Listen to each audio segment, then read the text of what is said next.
I can, please make sure you hit that like button. Please make sure you hit that subscribe button. Please make sure you hit that notification bell on the right hand side. Remember to click all because we do go live each and every Monday, Wednesday, Friday, 6 o'clock Eastern time. Like always, thank you for tuning in to KL Culture Radio. Hakeem, Jordan, what's cracking like it? What's cracking like it? What is cracking like it? Happy Monday.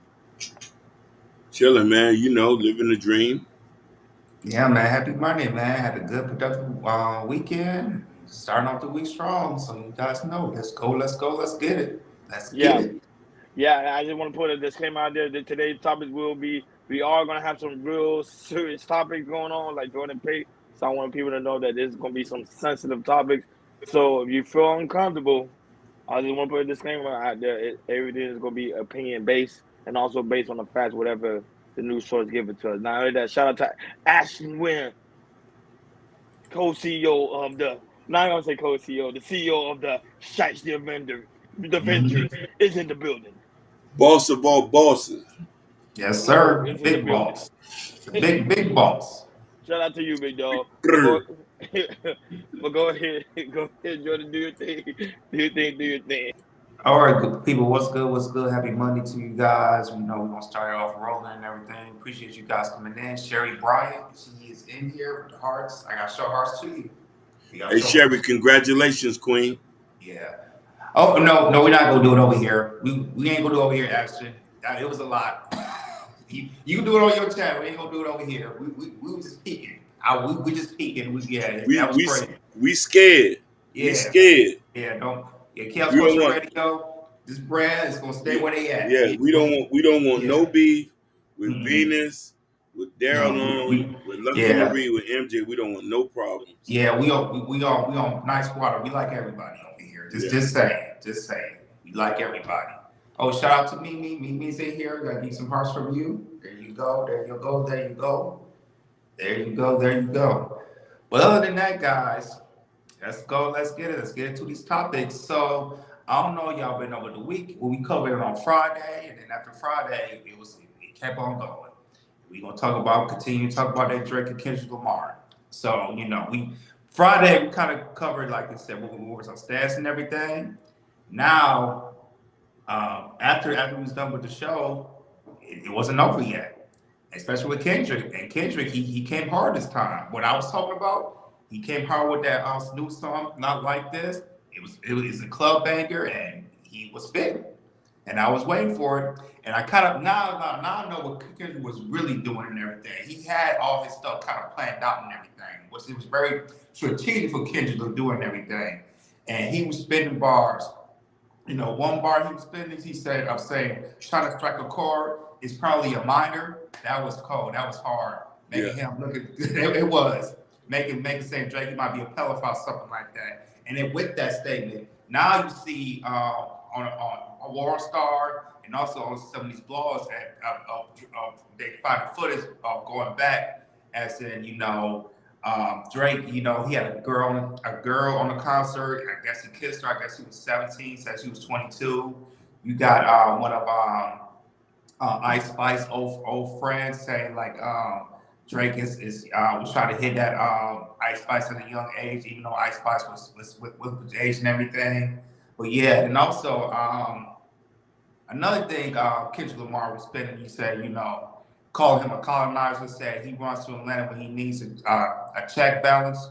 You call Future when you didn't see the club. Little baby help you get your lingo up. 21 gave you the street cred. And man, and then after that, oh man, this the background that he did and everything. It was a banger. And then Drake, he came back with his diss song. And the thing is, when Drake tried to come back, it wasn't really a strong comeback, for mileage reason. Basically, he was just saying, he was trying to deny the allegations and everything. And I thought Drake was gonna come back with a banger, but it was just like, nah. It was an end. It wasn't a banger. He was saying, Kendrick false info about Drake having an 11-year-old girl daughter. Also saying that Kendrick was saying, Kendrick was saying Drake has another child, 11-year-old daughter, but that was kind of false in a way, because nothing popped out of that and everything. But yeah, man, it was a wonderful weekend. I think this speech was cool for wherever from the last week to all the way right now. And we might not be over yet. We might have some more songs come out and everything. But anyway, we do have the audio from the Breakfast Club, from Charlamagne the God, getting his take on the beef and everything. So we're just gonna play the audio side, and after that, we're gonna chop it up. Go ahead, Hakeem. Shout out to Bobby Bryan. Bobby Bryan, we see you. Shout out to Link. Link, we see you. We see you. Shout out to Link. Appreciate you guys. Oh, shout out to Kick. Leon Ferris. We appreciate you. We appreciate you coming in. We're doing good, man. Glad to see you watching us, man. Joining us from Kick, man. We really, really appreciate it so much. So much.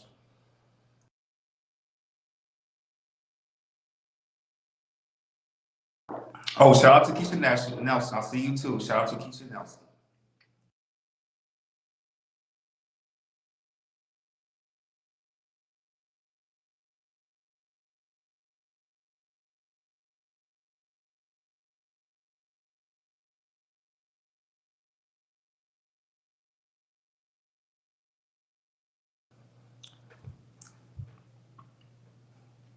Oh, okay, I was supposed to calendar. Oh, sorry, bro. That's a good idea. We'll work on that. That's something. Yeah, we'll think about that.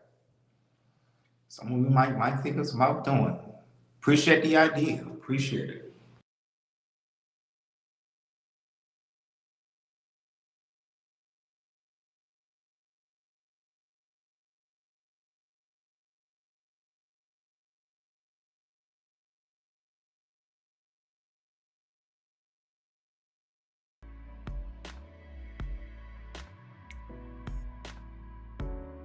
I want to give both those individuals, that brother and that half a brother, their props. Oh okay, my God. They both gave us what I believe to be the greatest rap battle I have ever witnessed. Personally, the two best of their generation in their prime. Never has a rap battle given us this much music. Yeah. Every time one of them dropped, the other person answered, and musically, I don't think either one of them, missed the beat. Right. That's just my personal opinion. But if you ask me who's up right now, it's Kendrick. And it's simply because his strategy has been better. He dropped the 616 record Friday afternoon, which caused Drake to drop Family Matters Friday night in no less than 30 minutes. Kendrick stepped on that record with his own record about Drake's family, Meet the Grams. Then Kendrick turned around and did what we was waiting on Drake to do, and that's give us a diss bop. Yeah, so I gotta say Kendrick is up right now. I don't agree with you. See, I was. But you're light skinned. No, it's not at all. 'Cause I was actually going with Kendrick until I heard Drake's record last night. Then I had to think about it. If all that Kendrick said is, and we don't know what's true and what's not true, but if Drake fed him the information and all the raps that he did was based off of lies, do you still win that? You know why I don't believe that he fed him the information? Because if I fed you the information, number one, I would have recorded and documented me showing people I'm feeding this person the information, and it wouldn't have took me a day and a half to reply back to the accusations that I fed him the information. The first thing that we heard was Drake's team is just denying that he has an 11-year-old daughter. Yeah. If you fed them that information, wouldn't that be the first thing you came back with? You took the bait. Come on now. But the fact that you said he has an 11-year-old daughter, we all know that baby mom or that daughter or somebody in that family would have popped up by now. But nobody cares about the truth and the lies more than the Same thing with the rat. They said he ratted, right? Is there any proof of the rat? No.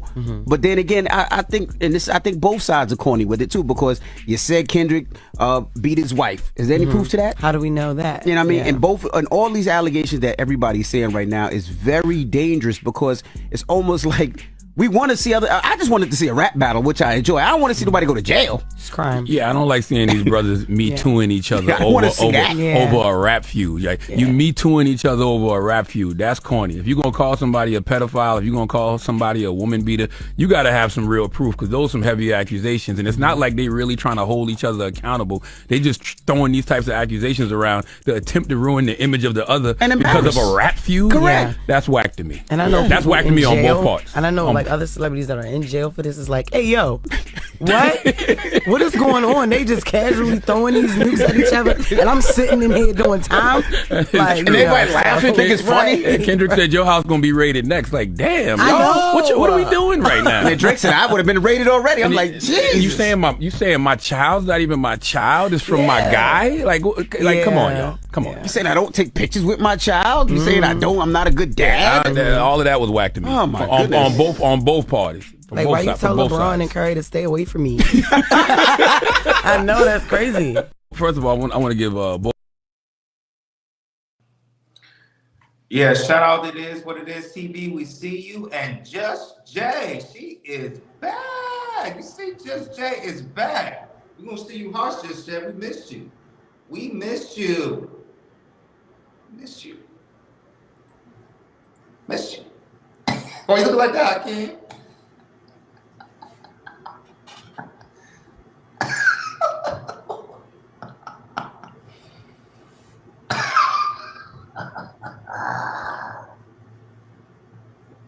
Are you sure that's Just Jay? That's her. You know that's her with the sign.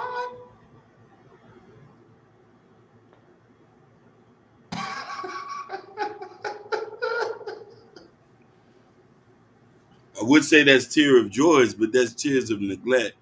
Why you do her like that? That's crazy. All right, good to see you, Just Jay. We missed you. We missed you. We missed you. We missed you. All right, y'all. All right, y'all. I also want to add during the weekend, Metro Boomin, he got into the disc too. And what he did is he put out a disc beat, BBL Drizzy, which was funny. And he also tweeted the drum thing was laughable. So I'll let it slide. But what we're not gonna do is spread lies and I have loved ones involved. Nobody ever hit my girl, and we grew up together. She's a real woman, not even in the industry, but I guess. He also said, now go make another song telling more lies, because we both know you can't tell everyone why you don't F with you. Nobody F's with you. That wouldn't be a good look either for you. So I'm going to spare us both for what it, I'm sorry, I'm going to spare us both with that. So Metro Boomin, he got into the disc, put in a disc off for Drizzy. And also, he did some memes from Drake too. I don't have the memes right now, but if I can find some, yeah, he put some memes out for Drake, man. But yeah, man, hip hop it was a hell of a week, hell of a weekend, you know, for everybody who's enjoying this disc. Like I said, it looks like it's done, and maybe not it's done and everything. But yeah, man, it's been a wonderful disc. So Ronnie, man, what you feeling, man? What this whole says? Who you think who's in the winning side, or do you have a winning side, or did you enjoy it? To be honest with you, I think Drake is on the winning. Drake, pretty much, I'm with Drake on the winning side because remember, Kendrick said something that you have to prove when it comes to the aspect of the rap battle. Prime example, he say, Drake allegedly be with underage girl. Drake is allegedly doing this. Drake allegedly doing that. All of it is allegedly. There's no form of no proof of him actually doing those things. So remember, the thing with let's say I'll go back to like Remy Ma and Papoose. Papoose, remember the guy when he was rapping, the guy said, "Look, I'm sleeping with your girl," and then found out to be true. He was sleeping with his girl. You get what I'm saying? So that will put him ahead of Papoose. But when it comes to Drake and Kendrick Lamar, Kendrick has to prove that Drake was with a underage girl. That's why I'm with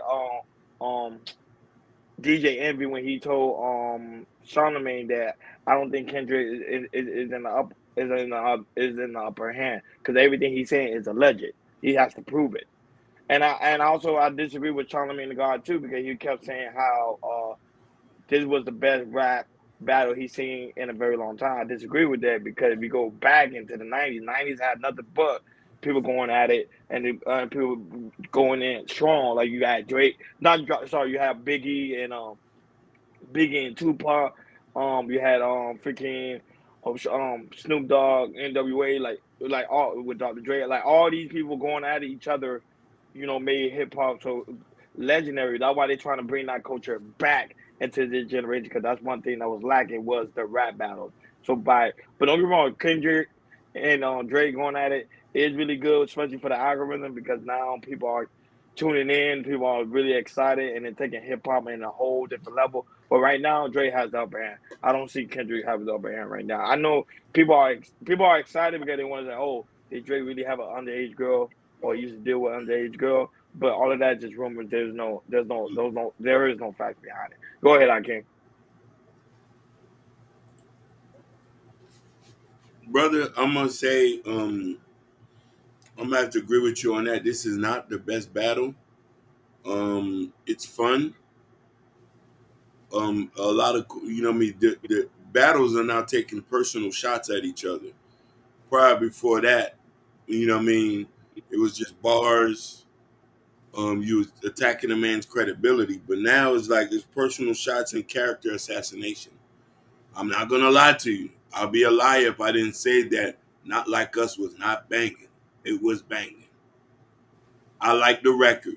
I like the record. They made, you know what I mean, he got Cali with that one. But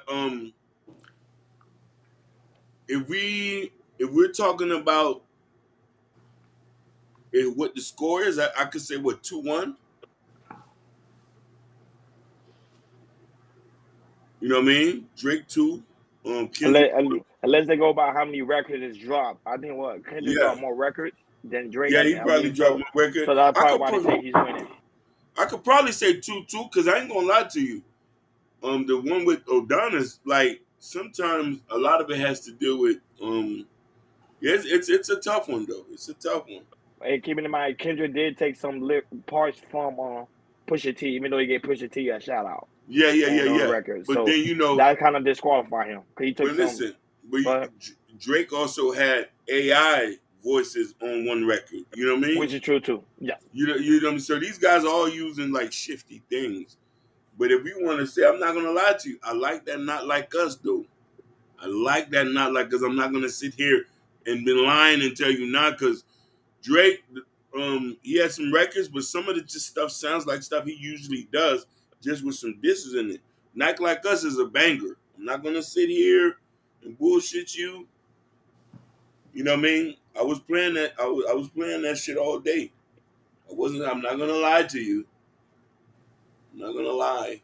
Go ahead.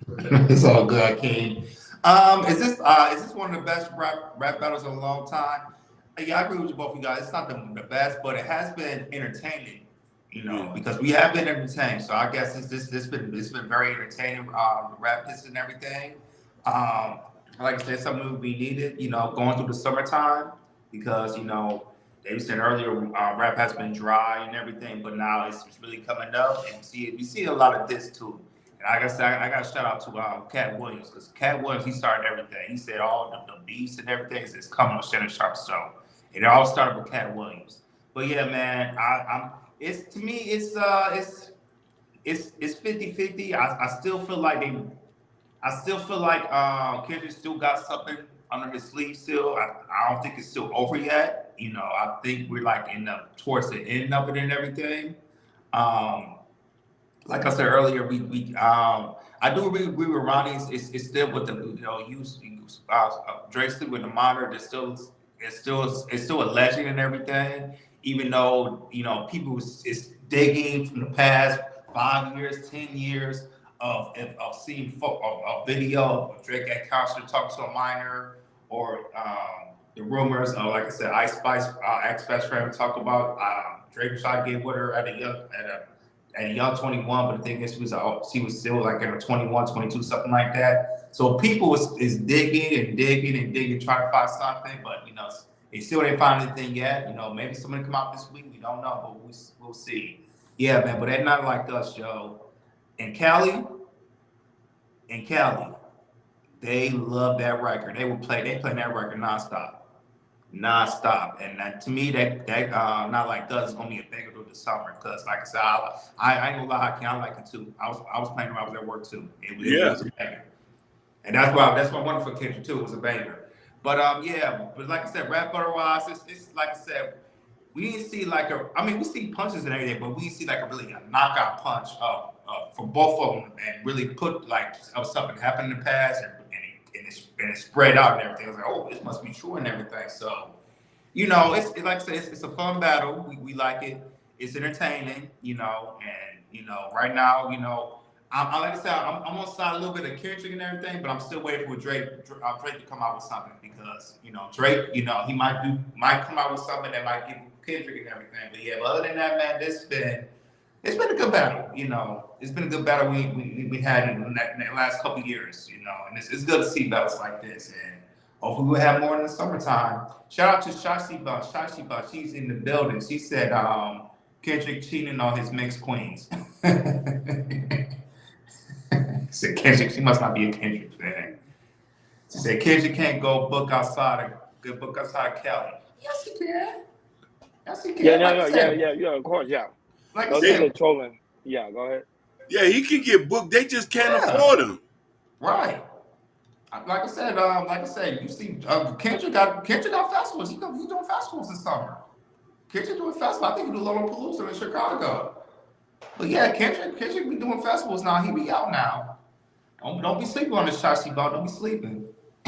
Don't be sleeping. Yeah, yeah, no, Kendrick could book a crowd. He can book a Yeah. crowd because remember he's still a lyricist.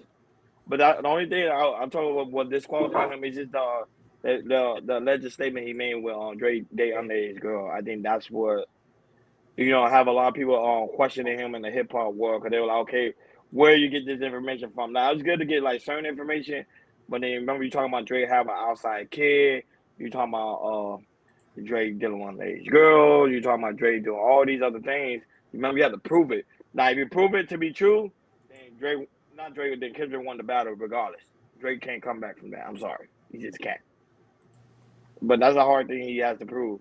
So, but we'll see. We'll see. Drake kind of tight. Go ahead, I can. No, that's all I gotta say. It's a. I'm not gonna lie to you. That Not Like Us is a banger, though. I'm gonna keep saying that. I'm sorry. I'll Yeah, be lying. Yeah, like that other record he had put out Drake. That sound like a record that's supposed to be on this album. You know what I mean? For real, like what I'm saying. We say, "Dude, how much a been in this motherfucker? What's on the sins in this mother?" That Drake record. You know what I mean? So I just want to give shout outs to Kendrick. yeah. Any final thoughts? We'll go to the next topic. No, Go I ahead. don't have a problem. I just like you said. I'm just interested if Drake gonna come back, say anything, or Drake might just leave it alone. Hey, we support our half brother. Yeah, what's wrong with Drake? Hey, there's nothing wrong with Drake. We just saying how it is. We speaking our truth. That's all. That's how I feel. You have your opinion and I have mine. And it is how it is with that. Oh, Kendrick is getting played in the East Coast now. And I'll be honest, I don't hear nobody paying Kendrick though. Only people that's really into hip hop. Yeah. I agree with you on that. He's more. He doesn't get played on the radio like that. Mm-mm. Like if he's not hot at that time, they're not playing him. But But as there's far that, as how do like, you win? Yeah, how come you always win Grammys? He don't get played on the radio. That's a man, good question to ask. cause like listen, he makes them records that unlock. Because you be real. I'm asking. We need to have a real conversation. White people don't listen to a lot of that music. They listen to lyrical stuff. Yeah. Like hip hop, Kendrick, or the more lyrical stuff. Why you think when you go take the polls with the white boys, a lot of them say, "Oh, I like Kendrick." A lot of white people don't listen to Drake like that. To like some white girls, like you know what I mean? Like it's them white boys like that lyrical stuff. Like That's it, Jordan. That's our final topic. Go right ahead. Keep it. All right, on to the next topic. Oh, I know y'all saw this video because this video went viral. Ronnie sent this to me immediately. So there was, and this is crazy. So a man points a gun at a church pastor before getting tackled. Then the suspect and then later on he was found dead I'm sorry. Then the suspect relative was found dead in the gunman's home. Crazy story. So I'm gonna read it. An armed man gave no warning as he walked towards in front of the church in Pennsylvania on Sunday, raised a gun towards a pastor's face and pulled the trigger. When happened, next may have been divine intervention because the gun was jammed. The gun, like I said, he attempted to shoot, but like I said, the gun was jammed. The incident in Pennsylvania was captured on a church live stream video. Immediately after the gunman pulled the trigger, the church member tackled the suspect to the ground.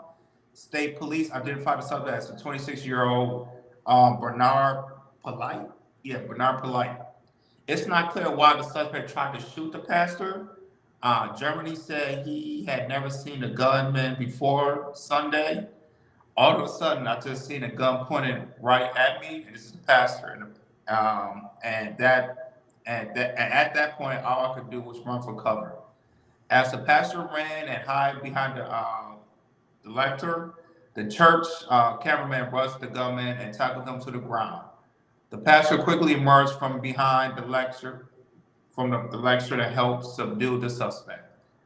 Um, the gunman faced charges of attempted criminal homicide, aggravated assault, reckless endangering another person. Court records show. He was arraigned on Monday morning and was denied bail. He's being held in the county jail, and his hearings on scheduled May 13th. After the attempted shooter at the church, police found the body of a man who was shot in Plyce's home. The homicide victim was identified as a 56-year-old Derek, a relative of the suspect from the church incident. Crazy. The county police can confirm to Polite, a suspect in a previous incident Sunday morning at the Pennsylvania church is known to live at the residence where the shooter occurred and his relatives of the shooting victim. At this point, no charges has been filed connection with the homicide, and it remains an active investigation. So we have one video of the incidents going on, and then we're going to hear another video of the news covering it as well. Jesus!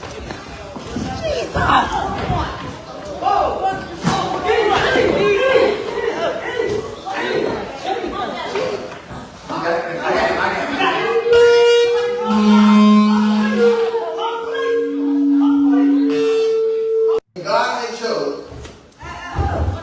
Jesus!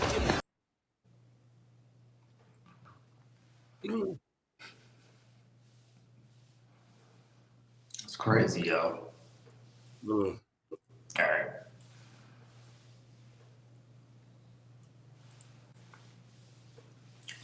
Hold on, where's the You said you got another video. Yeah, so right right below the first video. Yeah. So it's crazy, man. So once he got taken to jail and everything, the police went back to his house and they found one of his relatives dead, which is crazy. So I don't know if he shot the relative, which is crazy. Moments unfolded, and they were caught on tape during a church service in Allegheny County, Pennsylvania yesterday when a man pulled a gun on a pastor. This happened at Jesus' Dwelling Place Church in North Braddock. The incident was caught on video as that service was being live streamed. The attempted shooter, who police identified as 26-year-old Bernard Polite, walked up to the pulpit and aimed the gun at Pastor Glenn Germany, but thankfully the gun jammed. Another church member jumped in to tackle Polite and disarm him. Once they raised the gun up, I jumped up, from behind, got him from behind, struggled him down to the ground. I forgive him for what he did. I just mainly thank God that, that nobody got hurt. The gunman was arraigned early this morning for attempted homicide, and there's a brand new update coming in this morning. Police found a body inside a search of the suspect's home last. Yeah, so it's a crazy story. So the gunman had to know the pastor. I don't know if the pastor knew him, but the gunman had to know the pastor because he went straight to the pastor and tried to shoot him with the gun jam. I don't know the pastor knew the suspect that was in the gunman's house and everything. Hopefully we find some more information later on. But yeah, man, this is looking twisted right now. But go ahead, Kim, man. What you think about this story right here? mental health. You know what I mean? Yo, go ahead. Yeah, he said that because I came to the aspect of mental health. Yeah, according to the article, they say before he went up there and tried to allegedly shoot the pastor, he said the spirit told him to do so. So that was it's very important. And I was talking to shout out to the person I was talking to about this situation. I was talking to her about it because I was like, when it comes to the aspect of the church, I don't know why church don't have security. Now, some churches do when it comes to the aspect of the major churches. Smaller churches really don't because it goes by the aspect of the community. But these churches need to have security because remember, you have older women there, you got young people there, and you got the little ones there. They have to be protected at all times, man. Because remember, even though people are in the house of the Lord, you still need protection, regardless of the fact. And I need not only that, but the pastor too himself has to be strapped up too, because now we live in a generation, these people get access to guns. I don't know how they're able to do so, but they are, and they bring it into the church, and then look to the point it's getting to. Like people literally drawing gun at pastors. Back in the days, people, even though you would hear about it, but it'd be very small. Now it's starting to become a major thing that people go into these churches and throwing guns out and drawing their guns at these pastors, which is a sad situation. So I think right now churches need heavy security and stop playing because your life can be at risk because any day, and at any time, somebody can come in there and say, "I want to take you out because the Spirit told me to do so." Shout out to No Chase that's in the building. Go right ahead. Yeah, man. For me, yeah, this is crazy. I mean, if right now how the story does, it does sound like mental health. But I just with that, I want to know why is one of his relatives there and everything. Did he shot his relative? It must be an older gentleman and everything. Maybe he was maybe an older brother or father or something like that. Which is strange and everything. So, but how's it looking right now? It looked like it's mental health because it looks like it's alleged that he shot his relative back at his home and everything because they found the body dead. I don't know if he was on. They didn't say he was on drugs, so it looks like it's towards mental health. And you just go walk into church and just go into the pastor, and the Spirit is told you, okay, I'm gonna shoot him. Luckily, the gun jam, it didn't go off. So praise the Lord that nobody gets shot and killed and everything. So we pray on that and everything. But yeah, man, when people just come out of church, you know somebody, I don't know they should be putting them metal detectors, man. But yeah, because you'll see a guy walks in, you never seen him before, and he might have a weird look on his face, and he looks suspicious. Once somebody walks in like that, he had to look suspicious. So I don't know why the people at the church didn't really look at him with detail and see, maybe something is wrong, because he just walked in there, looked like he was going went straight to the pastor and just going to say, hey, I was shooting because the Spirit told me so and everything. So when it comes to these churches, see anybody suspicious, check them out. Especially the ushers. I don't know where the ushers was at. I don't know if it's on a Sunday, whatever, but if it's on a Sunday, ushers, make sure y'all check because so stuff like this don't happen and everything. But yeah, man, I'm gonna follow the story because I want to know what happened to the relative in there too. I don't know if he shot his relative, whatever, because it's a little twisted right there. But go ahead, King. What's your take? Go back to your. Yeah, I want to apologize. That was an emergency call. But so mental health. I'm telling everybody who's watching this overseas and that. That's an example of somebody tweaking. Call the police. If I know you and I know you tweaking like that, I'm already calling the police. I don't care. We ain't friends anymore. I'm getting you locked up. I'm going through your stuff. If I know you got a gun, I'm trying to get the gun, the knives. We gonna get you up out of here, man. Because you want to know why? I want to make sure somebody still live. And the problem is, we follow this thing in the black community that, it's not my business. I'll pray for them. Let God handle them. No, we're going to let the police handle you. You know what I mean? You know what I mean? If I got to come with you, pat you down, get a couple niggas to hold you up, and then we bring you to the asylum, that's what we're going to do. No, but luckily the gun got jammed. If the gun didn't get jammed, that pastor would have hit the floor. Yeah. The gun got jammed.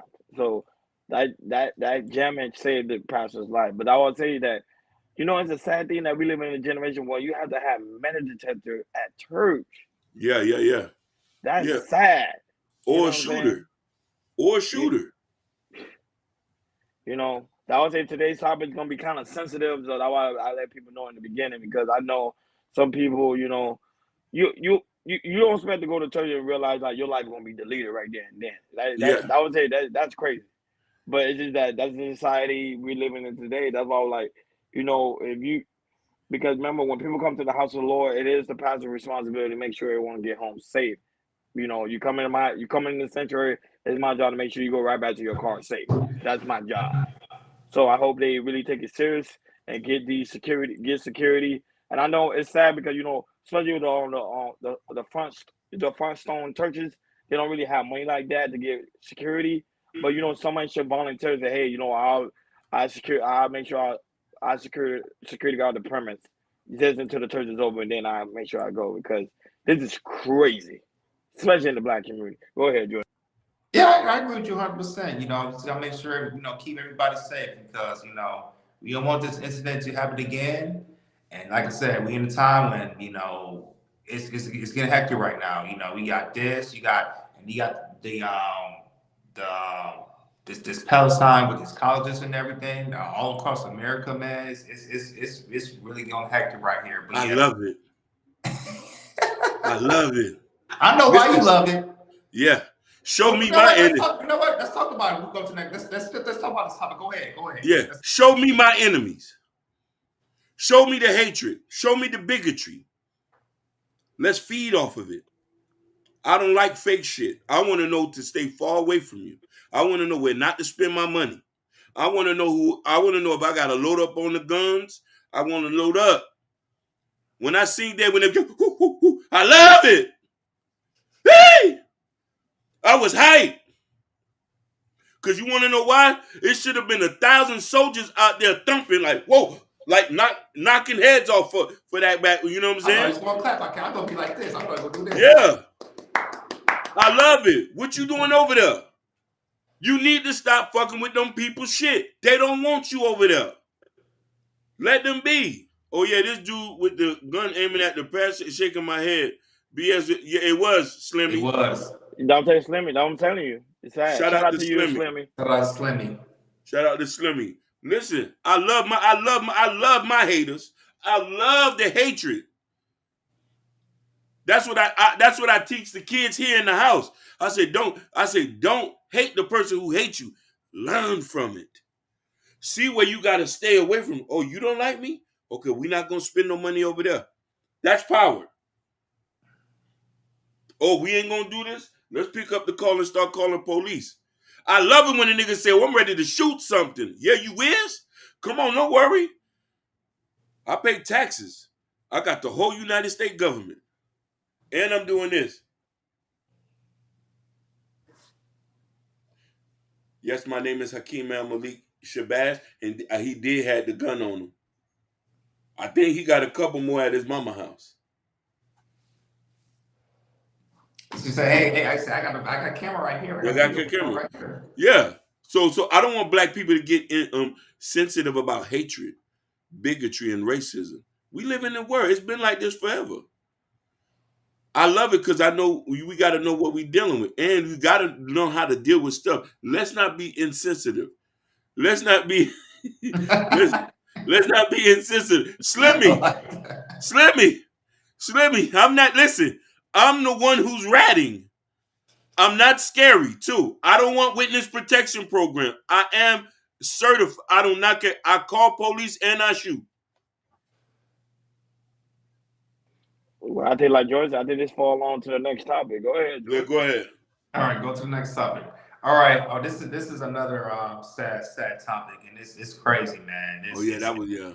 Yeah. So there was a doctor who I guess he was with a bunch of friends, and he was, I think he was going for his doctorates and everything. He was an aspiring doctor, and I guess they was at a lake, and they was fooling around, and the doctor, he was a black guy. He couldn't swim. He could not swim.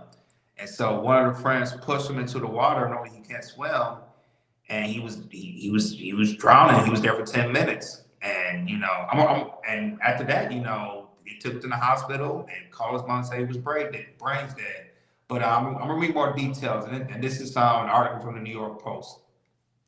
So an aspiring medical student was left brain dead last month when his friends pushed him into Louisiana lake, knowing he couldn't swim. And then look on while doing nothing to save the drowning man. I know where this is going. I can't wait to talk about this. Yeah.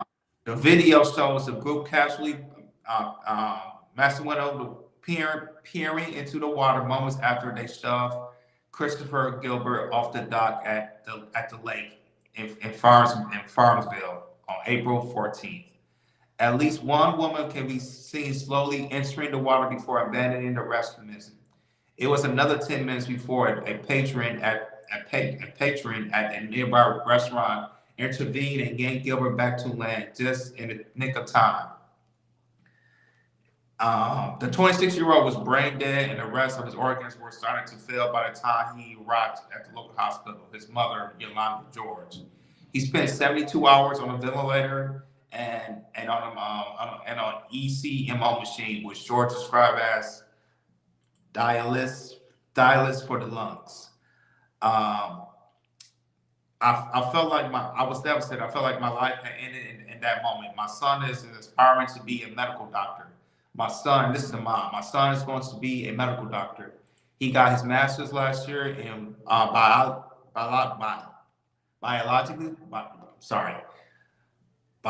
science. There we go. He's preparing for medical school. So for this to have happened to him, I was devastated, George said.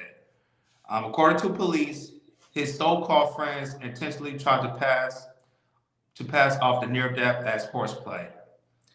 Go ahead, I can play the video. They're gonna chop it up. Shout outs to the father, the Nidus. We love the you. Hardworking. The hardworking. We love you, my G. We love you.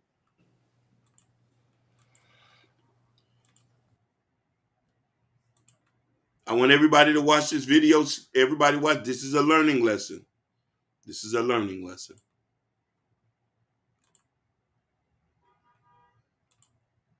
He is on life support in the hospital after drowning in a lake. The victim's family says that he was hanging out with friends when he was allegedly pushed into the lake by one of his friends and he drowned. KSLA's Jasmine Franklin sat down with the victim's family as they search for answers. So it's taking a toll on all of us. Like, Chris is a beam of light for all of us. So it's just been devastating. Shreveport native 26-year-old Christopher Gilbert is in the hospital on life support. He's still in a very critical condition. He's still the sickest patient in their unit. The Louisiana Tech University graduate was hanging out with co-workers at a lakefront restaurant in Farmerville when things took a turn for the worse. It's just been a nightmare not knowing day to day what to expect, you know, from his condition. Back on April 14th, a never-ending nightmare began for the Gilbert family. While Chris was spending time with coworkers, he was allegedly pushed into the lake by someone he knew. We want the person who has admitted to pushing Chris into the lake, we want her arrested. The family's attorney says the group of Chris's friends initially reported to police he had fallen into the lake. During investigation, one of his friends admitted to pushing him into the water. I was devastated. I was hopeless. Christopher's family says he doesn't know how to swim, and during the incident, he was underwater for more than 10 minutes, leaving him with significant brain damage. We've been asked by Mr. Gilbert and his family to come and investigate what exactly happened. The family's attorneys held a news conference in Ruston Tuesday afternoon, demanding justice and answers. We have not received the full participation of law enforcement and other investigators, but we will use every resource at our disposal. More than 2 weeks have passed since the near-death experience, but tonight the aspiring doctor is still in critical condition. Justice is accountability for who did this to my child, who's ever responsible for my child, and I mean everybody that's responsible. I want accountability. In Shreveport, Jasmine Franklin, KSLA News 12. Yeah, man, that's crazy, man. But go ahead, Rodney, man. What's your take on this situation? Man, shout out to Hassan Campbell. He used to say this a lot. Keep your friends closer, your enemy closer. That's the thing people got to fail to realize. Just because somebody's working with you and they can say they quote unquote your friend doesn't mean they're your friend. Friends is someone that's gonna have your best interest at heart. Friends is the one that's gonna see you drown in the lake. Is gonna jump in the water and try to save you. None of them trying to save that man. That's gonna try to show you the type of friend that he had. They didn't really respect him. They didn't really have love for him. And like Ken Dog said, I totally agree with him. It was foul play. They never liked the man. They probably was even jealous of the man because he was becoming a doctor. So you never know, like the person you be right next to you, how they really truly feel about you until you come to a hard situation like that.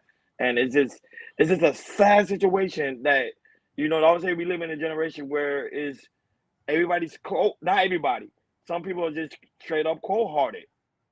Like you see a man drowning in the lake and you ain't trying to find no like, even though let's say the people couldn't swim, they say that because especially in the black community, a lot of us don't want to take swimming classes. But let's say you can't swim, there's a branch somewhere, a tree branch, something you can find, throw it at the guy, say, hey, get on it, let's go. Like, but no one's try to help. This is crazy, bro. Go ahead, Akeem.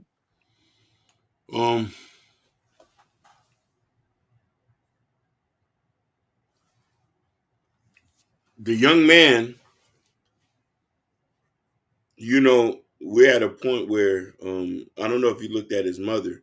His mother looked like she could be in her 40s, early 40s. And the young guy could be in his 20s. He could be my son. This is a trend. I read the article. It was a white female who pushed him in there. So he was with a group of white people. We know, let's be serious. We know. In the South too. In the South, in Louisiana, in Shreveport, which is one of the most racist. Louisiana itself is more racist places in there. They play like they like you. They are descendants of Arcadians from Canada. I'm being very specific here. I don't care who don't like it. If he was with a group of black people, he would have never died. If he was with a group of black people, he would have never died. I've been to pool parties. I've been there where they play around like that. It's usually somebody inside the lake or around there. When you see a person struggling, niggas always lifting them, get them up out of there. I believed in my mind he got pushed and they watched as he struggled. I just believe in my mind. This is allegedly. But how many trends are we going to see where we covered so many stories of black kids with these white folks and they're not coming home? I know a lot of y'all going to say, oh, but what about y'all black people who kill each other in the ghetto? Those are circumstantial evidence. Those are circumstantial situations. There's always some accident that happens when you are around some of these folks. Know who you dealing with. Know who you dealing with. Love yourself. And a whole generation just wiped. He said Snow Bunny wanted to see if it's true 90% of blacks can't quit. I believe that too. But because you made a statement before Jordan go. You made a statement that it was white. All of them was white carnival. I disagree. I think it was some black people with it too. I don't think it was just all white. No, people. I don't believe that. I don't believe that. Listen, bruh. What Ashton say? He say we watch our homeboy go to the deep end, almost drown. Our white friend ran in all the way in the third deep.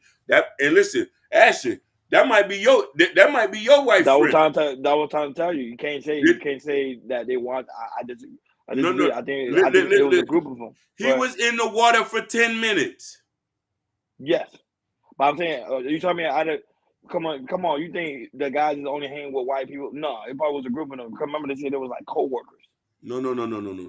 Listen, I read the article. It was a white female that pushed him in, and mind you, and I bet you that white girl that did it, her family's in law enforcement or because they say law enforcement not being cooperative. I'm telling you, know who you dealing with. Now that I do agree with. But out of the group, because I see it, normally it'd be mixed group. Now I get what you're saying because it comes to when it comes to the dirty South, there is some racism going on there. I'm not disagreeing one bit. Yeah. But I guarantee you, it was just not everybody white and one black guy. No, that don't make logical sense. It has to be a mixture of people there. Listen. I've been in Louisiana. I've had an opportunity to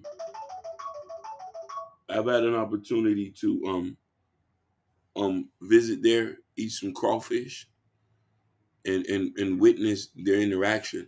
It ain't no different than Mississippi and Alabama. Them white folks feel like they superior. I understand a lot of y'all got friends who are white or maybe family members. I'm not saying everybody's like that. I'm just saying know who you're dealing with.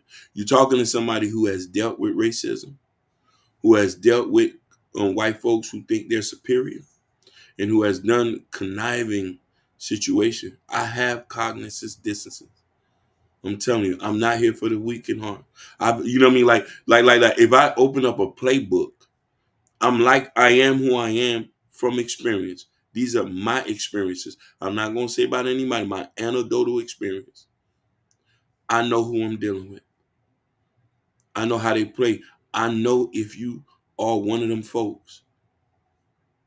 I'm telling y'all, y'all might have kids who's going around here and who going to school with the white kids. You see what they did to the little black boy from the Caribbean? They scared him so much he had a heart attack in front of his house.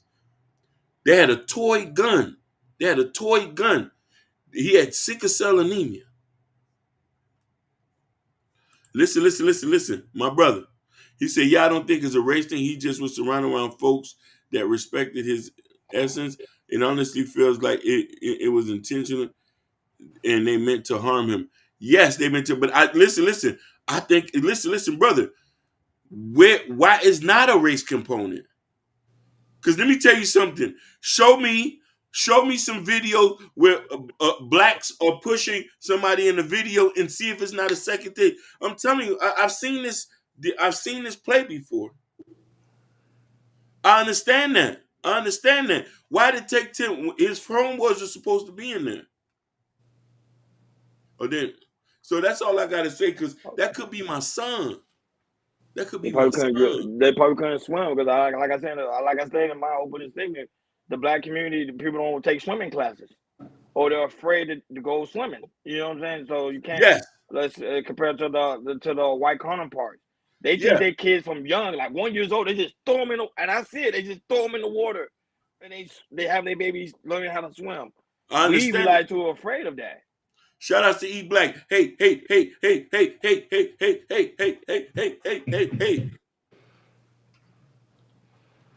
All right, I'm gonna go. I agree with you 100%, and let me tell you why. This lake is about an hour and a half away from Shreveport, in Louisiana.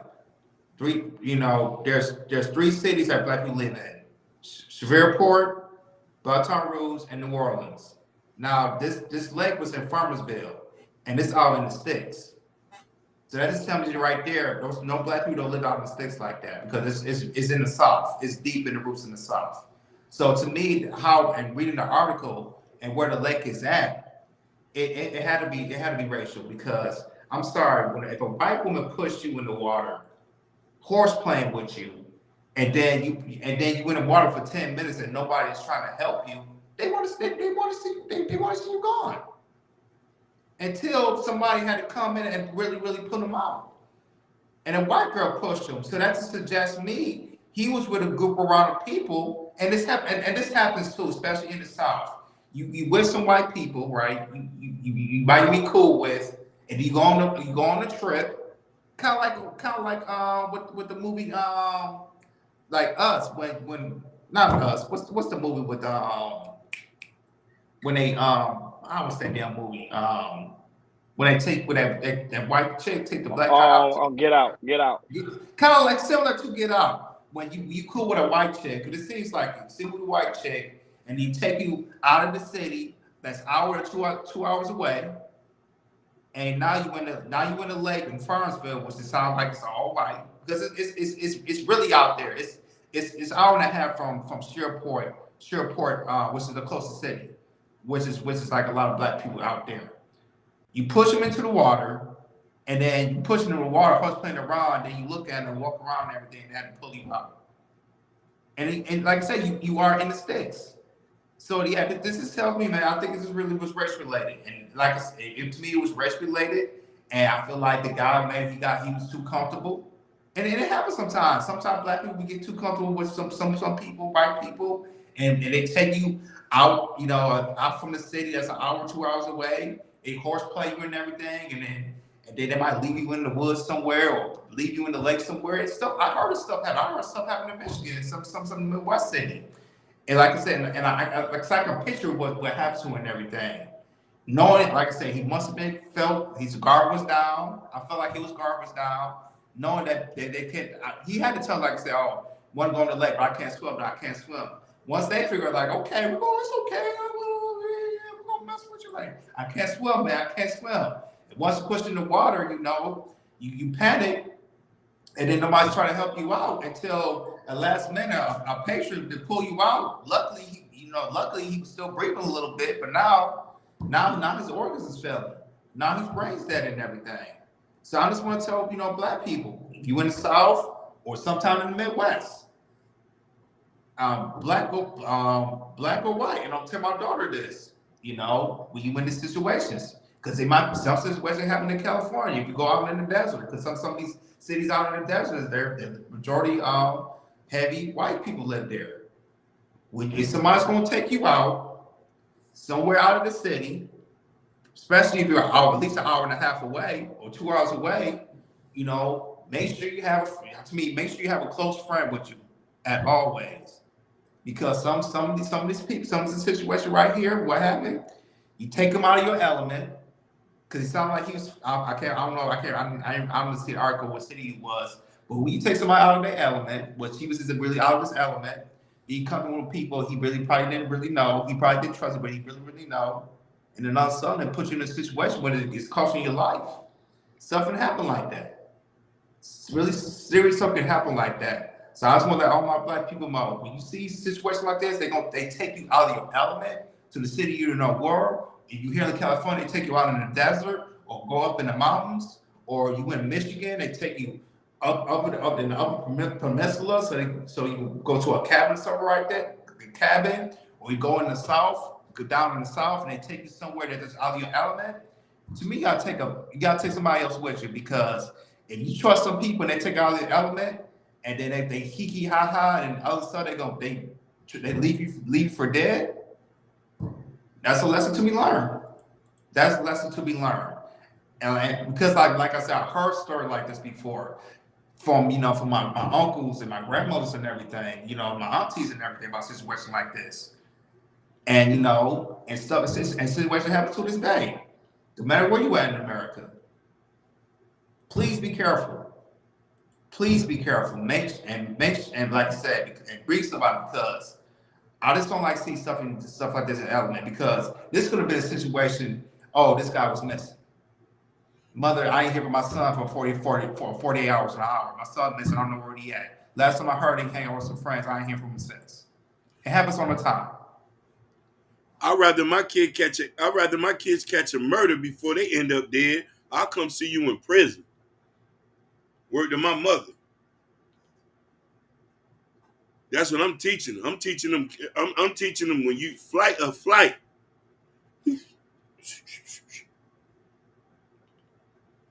They'll know how to swim, shoot, hunt, and I'm dropping them in the ghetto.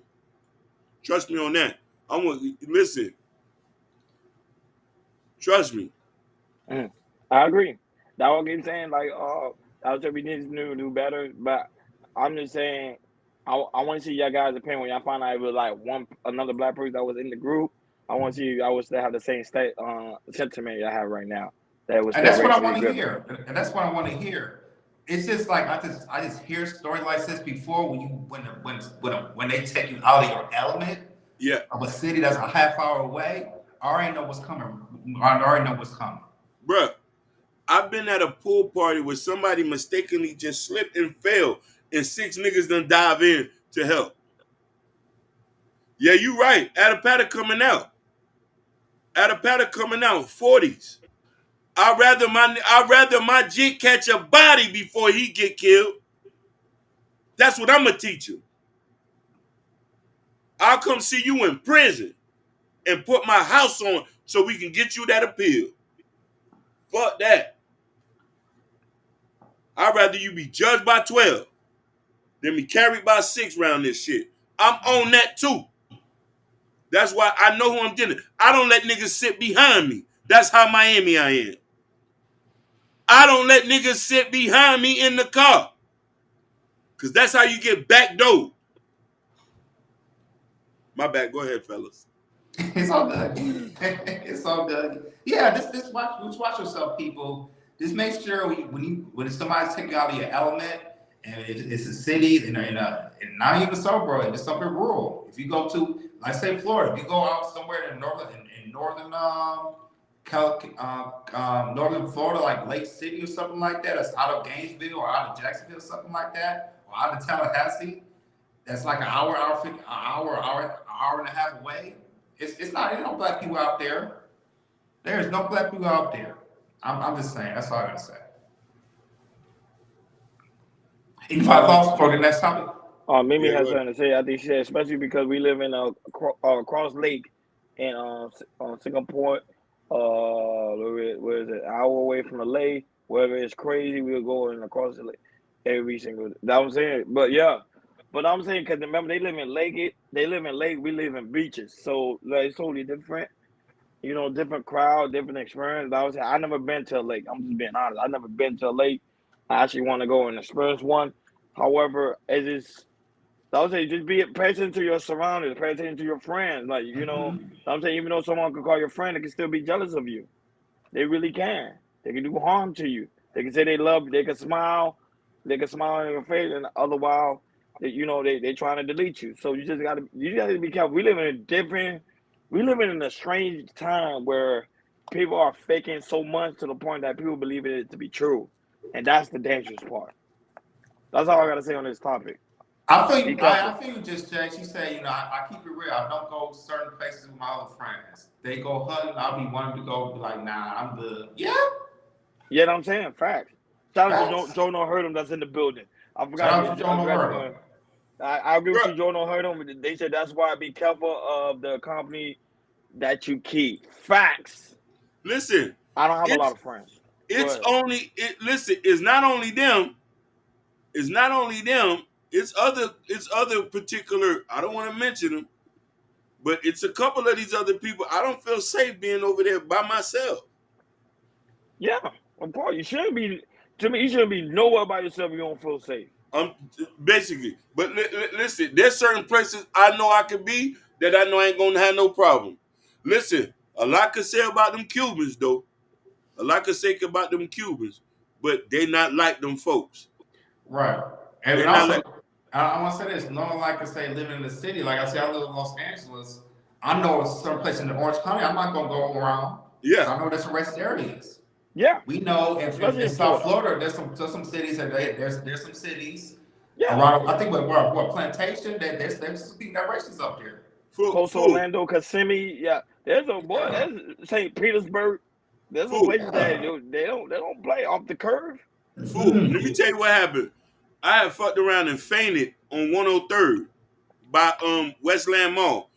Mind you, at this time I had vertigo. I had fucked around and whoa. You know what I'm saying? I woke up. You know what I mean? I woke up. It was like damn near like 20 Cubans on me throwing the water. Papito, you good? Papito. You know what I mean? They had them drag me over to the side. And mind you, I was like down there about to fall on the street. You see what I'm trying to say? I say, it's some places you straight. You know what I'm saying? Yeah. It's some folks you be like, nah, we ain't going over there. And that's how you got to raise your kids. Sometimes you think separate your kids from your own people thinking that's going to do. I'm not saying our community ain't on that bullshit. Yeah. I'm not going to say that. We there's some shit, like if we mess up, we'll forget about you. We'll leave you there. Mm-hmm. I ain't going to lie to you. We know that. Now that I'm going to agree with you. If somebody let the gun go off, whoa, and they say, whoa, they'll dump you out on the streets. Let's keep it 100. Yeah, we heard stories. You know what I'm saying? But this and that. Know who you dealing with. There, go ahead, brothers.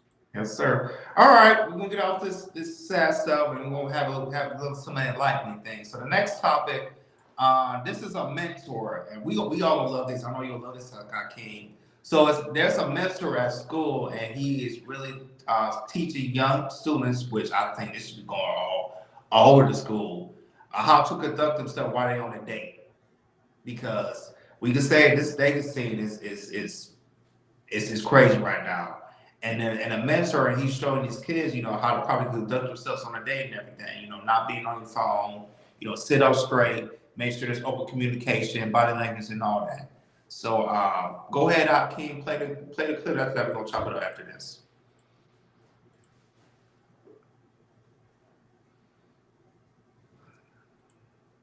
And she's the waiter. When you come in, the men open the door for the lady. It's a form of I honor you. Men, we gotta make sure we're sitting where the door is. The reason why is because I gotta see who coming in that boy. It's a form of protection. So she sit down, I sit down. Allow her to order first. Like we like sex, they like food. Look, she's smiling. She can't even stop smiling. Just cheeseburger face. Now, I'm spending time with your mind, and we're not just sitting there looking crazy. Dating, and she's the waiter. When you come in, what did you do wrong? Rosie, go back. You graduated early? No, still in high school. What would you guys like today? Today we having a sale going on. What's gonna be the name? It's gonna be called Blue. You like coffee? You drink tea? Right. I will start feeding to my personality. That makes sense? I see your hair messy. So what happened is she's controlling the conversation. Y'all see that? Even though that might not be your personality, we have to grow out of that shell and show more of who we are. In my class today, we learned about relationships. How the new generation ain't really talking much. They just dry. I ain't never been like taught like this, nothing like this, like how to start a conversation with a female, like how to keep a conversation going, how to like try to find out like certain things that we like about each other, like stuff like that. What did you do wrong? Rosie, go back. Man, that's dope. I like that. That's dope. Hey man, at least we seeing something good. Hopefully in the next generation with the dating scene, man. But this is cool to see. Dope. Cool to see. Go ahead, Akeem, man. What's your take on this, man? I know you like this. Ladies, no offense, we need more men in school. That's what the generation needs. Listen, ladies, he has on Jordan. Listen. I don't know who he is. He needs to get a standing ovation. He sat down and broke down interaction amongst men and women in a simplest form and spoke their language. I've never seen that done before. And I said, wow, we need more black men in schools. There's a certain element, there's a certain teaching that a black man can bring to a school system. As far as, look what he just did. I've never, and I'm not saying, women are nurturers. They're more coddling and they're understanding, but there's certain dynamics that a man can explain. And if you looked, no problem. How y'all feel? Huh? Okay. If you look, the way the young men was looking at him and the way they was trying to understand what he was saying, I said, Lord Jesus, why can't we have this? I wish there was a lot more young men, a lot more males who was into teaching. This would be better. We need this. I just want to say this is phenomenal. I wish this can be practiced all over schools. This should be a mandatory in every black school. Rules of conduct when dealing with women. Go ahead. Yeah, now that I think it's some older men that need to take that class too. There's some men that don't even know how to interact with women. Everything that guy said was straight up true. The only thing I kind of disagree with him when he tell you women should take their order first. Normally, the guy's supposed to take the order for the woman. That's the only place he messed up at. But everything else, he was 100% true. Go ahead. I want to be quick. Now I do what you said. if you've been dating her for long enough, you know what she's going to eat. If this No. listen, Even on the first listen. interaction, the girl's supposed to tell you, and you're supposed to order for her because it show Oh yeah. her leadership. Okay. That's what Now I mean. that Like, no, yeah. that I agree. That I agree with you. I agree with you. Another thing too, they didn't show. He should have taught them for him to pull the chair out for her first, and pull it in, pulling the chair out for her, pulling in, Yeah, opening the exactly. doors. That's what it. Yeah. That's Yeah, proper you know what I mean. etiquette. Yeah. That was missing out of, but it's a short clip, so you know what I mean. Yeah, it might be. Yeah, I think there might be long clips on TikTok, but I hope that was super viral because this right here was really much needed and everything, and he really broke it down. Just to have a casual day, a casual day, because we're tired of hearing about these, it's 50-50, 100%, you're not gonna take them to Blue Quest or anything. Stuff like this, going a day and having a simple day works tremendously. And I'm glad to see something like this happen and everything. And personally, for me, I think, this should be a requirement into all schools because, it will help you form better communication when you go on dates for men and women. And this will be very, very helpful. But yeah, man, shout out to this man. I hope he goes super duper viral. Hopefully, he be on shows. Somebody, a national television put on the show, say, hey, you went viral for this, and I see you, teaching these, kids, how to properly date and everything. Properly date because, a lot of people here today, they do not know how to properly date. And to see this man showing these kids how to properly date, it will work wonder because it shows that, for both fans that you're interested in everything, and also it can push on to seconds and third dates and everything. Instead of doing a one and done and everything, and then you say, oh, this guy didn't pay for my food and everything. Proper adequate for the man and woman works wonders. So it's good to see that. Go ahead, Judge Jay, and shout out to Hassan also in the panel. Shout out to Hassan. Yeah. Salute to everybody. How you doing? I didn't even realize I was on camera, y'all. I'm sorry. I was trying to get my sound together. Can y'all hear me okay? Hey, you look nice, Judge Jay. Thank you, Hakeem. You glowing. Hey, listen, you glowing. I don't know what's going on. There you go. Listen, hold on, man. Stop. I called in about the video that y'all just played. I saw it on another panel, and I thought it was awesome. Like, it really warmed my heart. Like, it made me smile. First of all, we got a black man who's an educator. Like, people ain't really understand. Like, okay, that alone is awesome by itself, right? And then the fact that he's having an exchange with the children, right? They smiling, they interacting with one another, they laughing with the teacher. The teacher ain't throwing desks around the classroom and ready to body slam and DDT people. And what I found was that people still was complaining. Like, it was people legit complaining about that video. They had an issue with the clothes he had on. They was talking about how people need to be, because the boys reading on the 4th grade level and they should be studying science. And I'm saying to myself, with how technology is nowadays, we can access the world at the swipe of a finger. But we are having less and less meaningful connections with people. Like, in order to thrive, we have to have a level of human connectedness. Like, we have to have meaningful connections, and we're missing that, right?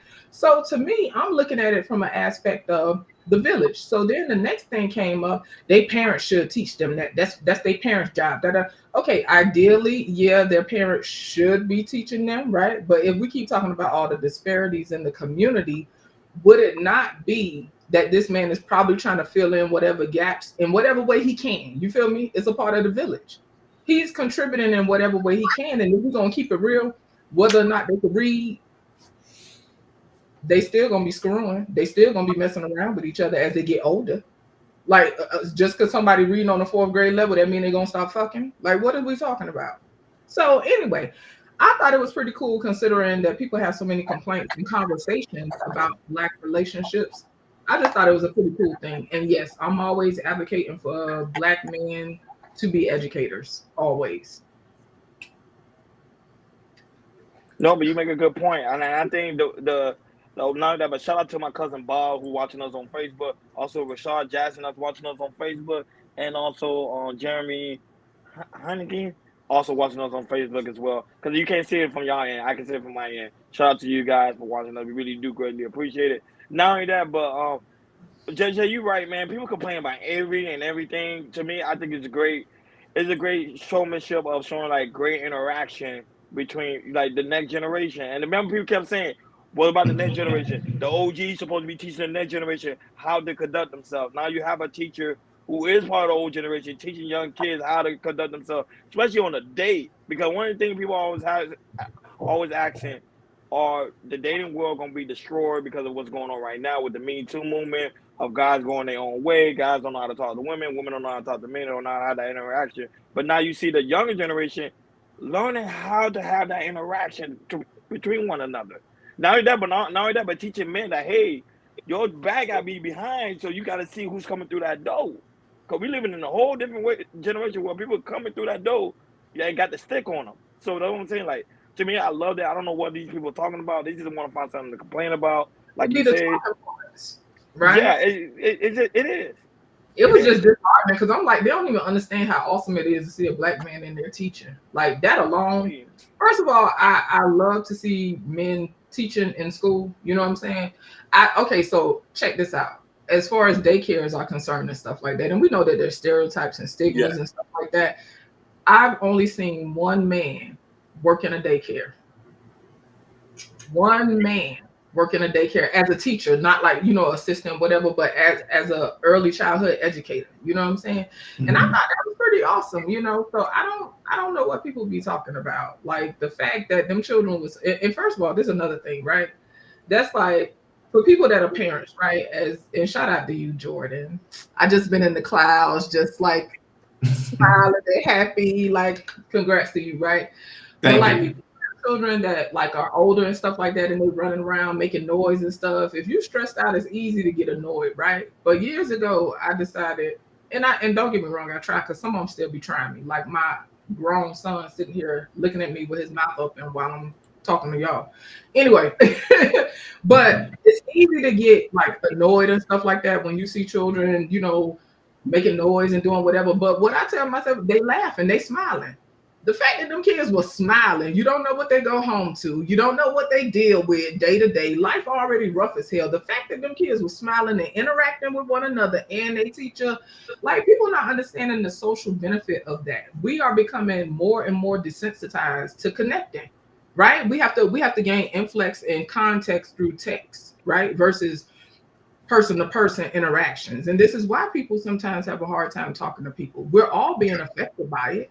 You know what I'm saying? So it affects our children, and we see how it affects our children. We see how it's affecting, the younger and younger generations. Mm-hmm. Things that we get from our generation, I could be like, yeah, Hakeem, what's good with you? We could use certain slang and certain, I could be like, Hakeem, shut up. That's like, say for instance, with my pen and paper color friends, right? Before I could tell them, girl, shut up. They'll think I'm actually telling them to shut up. There's different levels of context and inflection that you have to get in dealing with people in person. You know what I'm saying?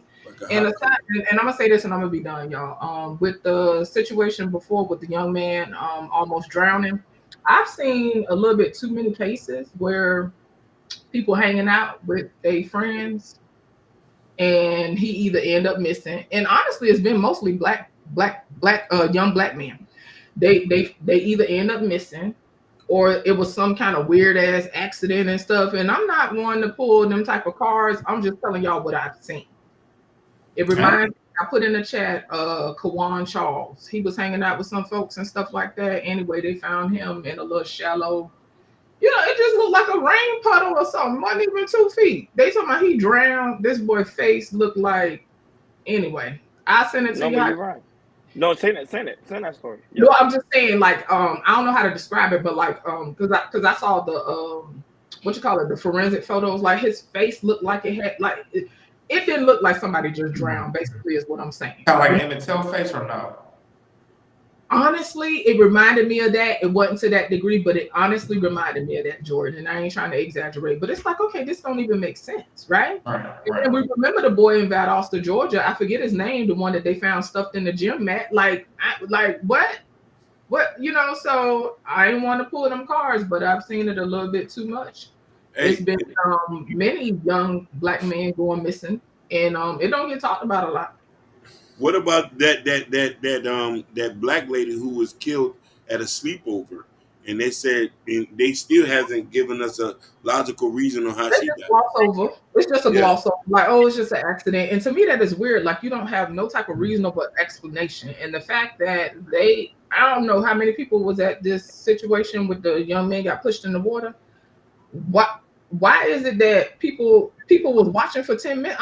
I'm confused as to how that happened, and I'm gonna have to look into it because I'm not understanding. Are people looking at him for 10 minutes? That Yes. why Hakeem had the That's- same hey. agreement. Shout out to DJ Triumph for being in the building, and also Jabbar is also in the building. Listen, Go ahead, Hakeem. you ever seen people struggle at Charles Hadley Pool and seen like 6-7 people jump in like, whoa?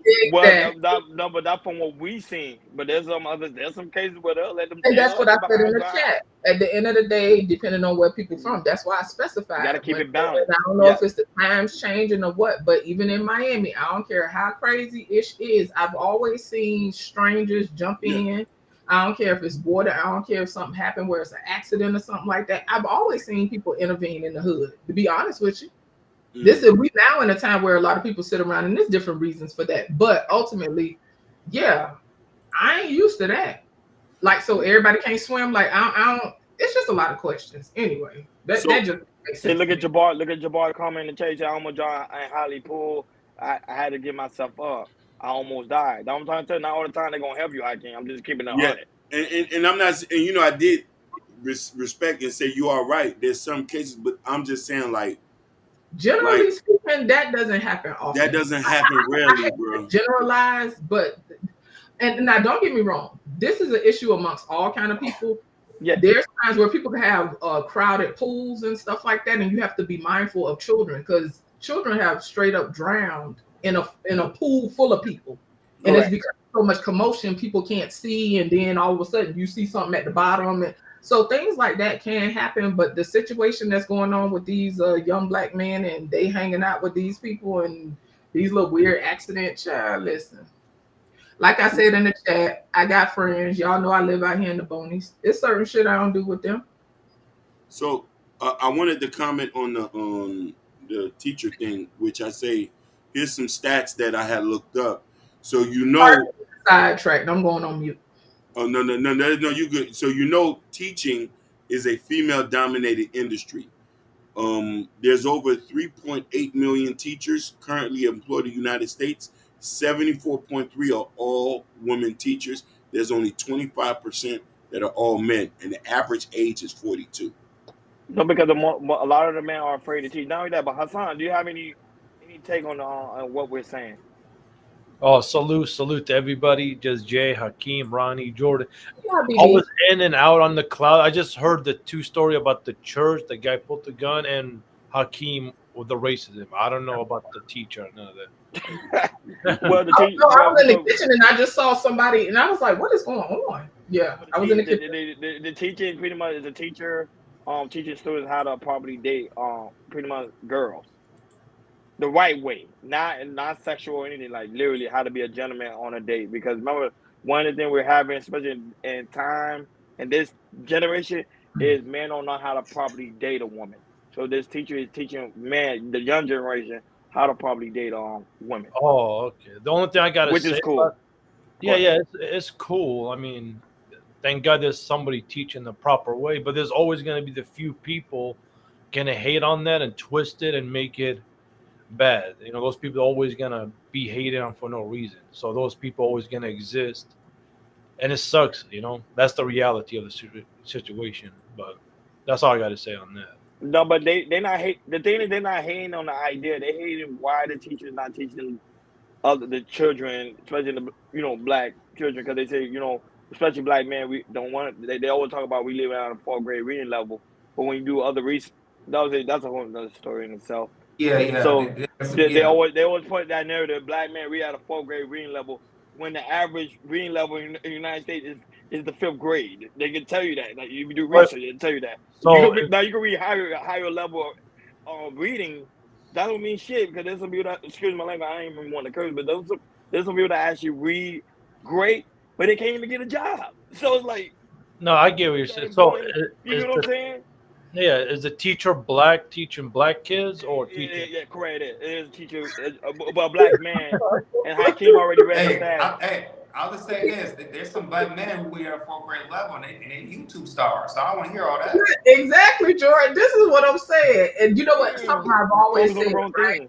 Go I ahead, would prefer, to me, we gonna have challenges in life, right? If I had it my way when it comes to my children, I would prefer that they are competent ultimately socially, right? Because as y'all know, when you don't know how to navigate in the world, life is gonna be doubly hard. It's not about going with the flow, but it's about knowing how to navigate in and out of society. You know what I'm saying? Because if you don't necessarily know how to mesh in a sense, you're gonna have a hard time. You know what I'm saying? And so those other things can be expounded on. And so, like I told the people in the conversation, I say, listen, I'm not trying to discount that those things, they matter. You feel me? But I don't understand why we can't rejoice in the fact that we have a black man teaching and these kids ain't like in the classroom and we looking at videos of them fighting the teacher or them fighting each other, and now somebody that got slammed on their head and now they in a wheelchair, all kind of weird shit. You know what I'm saying? Like, why we can't rejoice? We have all these complaints about the community. We got all these that we could sit here and listen to hours and hours on YouTube, and these people talk about all the issues that we got in the community. But this goes to show you that some people are just not sincere, and it's about punching down, and it's about wanting to draw blood and fight. It's not about really pouring into communities. You got people that claim they for the community, but then they don't want no parts of the community. They don't want to put their feet to the pavement. They don't want to donate to an organization, et cetera, et cetera. Correct. And people help in different ways. But if you're gonna sit here running your mouth all the time, at least be able to support in some kind of way. And it reminded me, did y'all remember the guys in Louisiana that it was a school where the kids was fighting just about like every day. It was like chaos. Yeah. Yeah, we talked about it, and the man came. That's one of my favorites. Yeah, Listen, they got them we children talked in about order. that. So Hakeem, when you say that that's what's needed, and no offense to women, reasonable women understand. Because you talking to a woman that done called, you know what I'm saying, male friends of mine, like, hey, I need you to holler at him because I don't know what's with him. Exactly. We need those interactions. Shout out to Stephanie Watkins. That's also in the building. And also, honestly, you need the balance of male energy and female energy. Kids react different to masculine men, and they even are more receptive to people who they feel they can relate to. The guy had on Jordans, he had on jeans, he had on a sweater. That's how kids dress. And he was pressed on one like he was wrinkled and raggedy. He wasn't. Now his pants wasn't sagging or anything. He wasn't sagging. What's the issue? You get what I'm saying? But it's just they want to find something to complain Hakeem, about. when I heard you guys talking about the black teacher, my thought was, wait, there's a black teacher and everybody's complaining about it? Like, no. Listen, I hate the way Hassan says black, but that's how it be, so I'm going to go on mute. Yeah. My bad. No. Hassan. Listen, Hassan. The video is about. It's a young male teacher. He's in his 40s. He's teaching men how to interact with females in a respectful way. Yeah. Teaching young men, but a lot of people liked it, and a lot of people said that it's not needed. You know what I'm saying? So that's what because they say it's not needed because you're in a school. You in a school where you're supposed to be teaching kids, like I said, the proper thing of life. When you're in school, you're supposed to teach people how to conduct themselves in life. You know what I'm saying? Man, remember, and people kept saying one of the things in school is lacking is they're not teaching the young generation how to really function in this world. They don't teach us about financial. They don't teach us how to buy a house. They don't teach us about credit. They don't teach us about anything of that. Well, Florida's changing that. They're starting to do better when it comes to the financial aspect. But I'm saying, like, you got to teach these kids how to function in this world, because when they step outside this world and they go on these days, they think, oh, about going to women's by getting it in. No. You know Okay, I got a question for you. Do you think the teacher should teach the kids about dating or the parents? Both. Because remember, majority of the time the kids are in school. Majority of the time. But some people, hey, I don't want you teaching my kids about dating. I don't even. want them to even think about that. Can I add a level of context, right? So Right. I guess this is my viewpoint. So Hassan, as you know, because you've been in the space, you've been invited to the barbecue, but I still keep my eyes on you, right? There are a lot of conversations about broken homes in the Black community. So with that being said, there are a lot of absent parents, men and women, a lot of parents that are not doing whatever it is that all this stuff we talking about, right? So you have somebody who filling in the blanks in the best way possible. It's more. I honestly just look at it as this is just somebody that's just part of the village and just imparting. And that's the thing, right? We are so, as you know, Hassan, we so individualistic in America, right? You know the importance of a village. You know that there's people that ought to be able to speak to others, and there's different reasons for that nowadays, because nowadays it's just so precarious, right? Because now we got I don't know, all these alphabet people stuff and whatever in the elementary school, then they think they want to tell all your kids whatever they want to tell them to push their agenda. It's so I totally get what you're saying, right?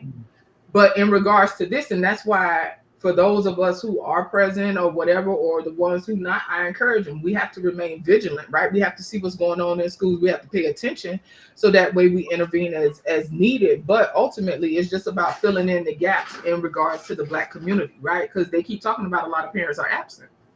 So how the parents going to be teaching them if they absent or they not, present? But for the teachers that are present, to me, it's if they tapped in, they can tell them, I don't want you teaching my child that. That's my job. And to me, problem solved. And then so the ones that's lacking and they don't have that resource, they get it. But yeah, that makes sense. I get it. Facts. You speaking nothing for facts on Just Jay. I don't have no pushback. Everything I guys say on the panel is nothing but facts. I would say this is what's needed, especially in our community. Yes. We need to know how to interact with each other. That is very, very important. I'm sorry. Especially, JJ, like you said, we be on these panels. Guys always complaining, oh, we know how to talk to women. And then you see them on, oh my God, this is, forget it. Go ahead, Jordan. I don't even want to talk about it. I saw this past week. I ain't gonna name no names. You be seeing it firsthand. It's a mess. See, I see it. See, I saw it on the weekend. How men don't know how to interact with women. What happened on the weekend? It irks me, Huh? What you said something? We saw it this weekend. What happened? Oh, never mind. Okay, never mind. Just look at the back. Put it in the back check. We don't want no smoke. We don't want no smoke. Say less. And can I speak on the church thing real quick? Yeah, go ahead. So, and what that just proved, now there's nowhere safe. You got to watch out everywhere now. Not at a restaurant. Like, you can get it anywhere now. You just got to be careful nowadays. What, you talking about the church? Yeah. Because you can get deleted anywhere now. You just got to watch out and watch, all your surroundings. No, but the only issue with the church situation is because you're hearing more and more cases of people coming to church with guns. That was very important especially Hassan is not really Black, so you don't really know. Like in the hood, there's like cornerstone churches where there is no security, so anybody just walk in. Yes. Now the mega churches like Joel Osteen, TD Jakes, do they have security? Do those big churches have security? I mean, Joel Osteen, you're not coming in there. No. Do they do like metal detectors or something? For the mega churches? Yeah. Mega churches, they have metal detectors. They don't play. You just don't walk in there. No, they have metal detectors. But that looks. What is that? See that, Hakeem? Shout out to the Haitians. You didn't see what she show it again. He didn't see. No, sure. Yeah, but the cornerstone churches, they don't have security. They don't have it. That's the issue. They don't have security, and that's what's happening in the Black community. We need security. Yeah, I'm sorry, y'all. I'm sorry. They always the Haitians do me like this, so I be inspired. I'm saying? Because that's my favorite food. I eat that on the regular. So, But what I was gonna say, the church I used to go to, and this was over 10 years ago. It wasn't a mega church or nothing like that. It was a good sized church, but they had I forget what they used to call them. I don't know if they used to call them security or whatever, but it was dudes that was posted, and I know for sure because I knew the person. I think it's ushers. Nah, they wasn't the ushers that catching people. They was niggas that was posted. They had their little suits on, but they was in the corners posted. But what I was gonna say is, I know for sure that they. I know one of them for sure used to carry a gun. You know what I'm saying? That's what they need. So That comments it on is your what side. it is. It's unfortunate. I wouldn't even say it's unfortunate. It just is what it is. I think that there should be armed people, concealed, whatever you call them folks, that go and it need to be like that because obviously we having these issues with people just running up in churches doing what they want to do. So hey, lay them out in Jesus' name. It is what it is. That's right. You want to see Jesus early? I'm gonna just shut you. CR7. Take it long now. CR7. Thank you for your view, big dog. Even though you talking crap, you watching us, so that make us 1 view. So I really appreciate your viewership. Really appreciate you, big dog. Make sure you hit the link though. Make sure you hit the like. Make sure you hit that like button. Shout out to all the people on the different social media platforms. Shout out to y'all. Please do hit the like if y'all here. Subscribe. Hit the notification. Hey, somebody need to block him. Who block who? That's the one I'm not on my talking side. to. My side not strong. I'm talking to CR7. CR7. That's on Jordan's side. I would say thank him for his viewership because at the end of the day, you still watching my nigga. Page and see what's going on. Yeah. Well, y'all know I deleted my page, so I gotta start over. Why you deleted your page? Huh? Why you deleted it? Drama. It makes sense because we was looking for you. Stop, Ronnie. Go in the back chat. What are you doing? I did put it in the back chat. Oh, okay. I'm gonna look. Cause we I said we were looking for you. I was like, where you been? I'm going in at the guy in the chat, the one that's talking crap. So I'm telling him, I'm going in at him. That's the one I'm talking to. Okay, I look at the back chat. Listen. Just looking at all you gotta do is just click the back. Exactly. That's what's going on right now. You know how I do, Hakeem. I be getting sick of everything, and I just burnt down the village. I burnt it down, so I'm gonna start over. I'm gonna put my link on that. So please drop the link because she's a great content creator. For some reason, I get tired of y'all labeling me a content creator. I'm a person that be on YouTube. I'm not a content creator. Listen, Queen, you an intellectual. I've sat and watched you spoke, and I'm like, she could lead a crowd.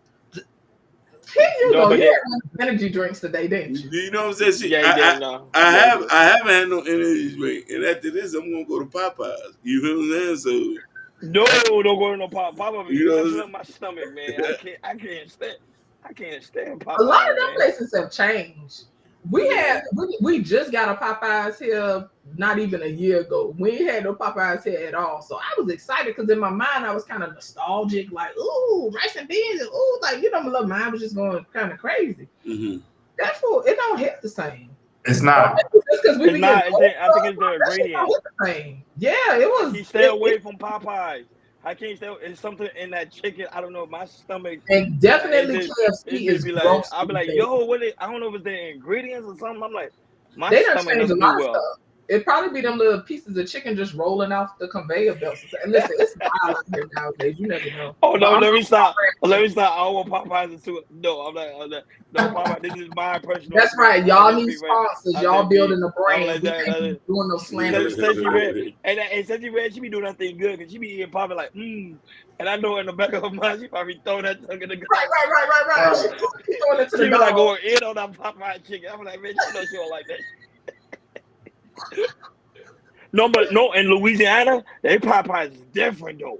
Yeah. No, they probably hit way different. In Louisiana, they Popeye is literally.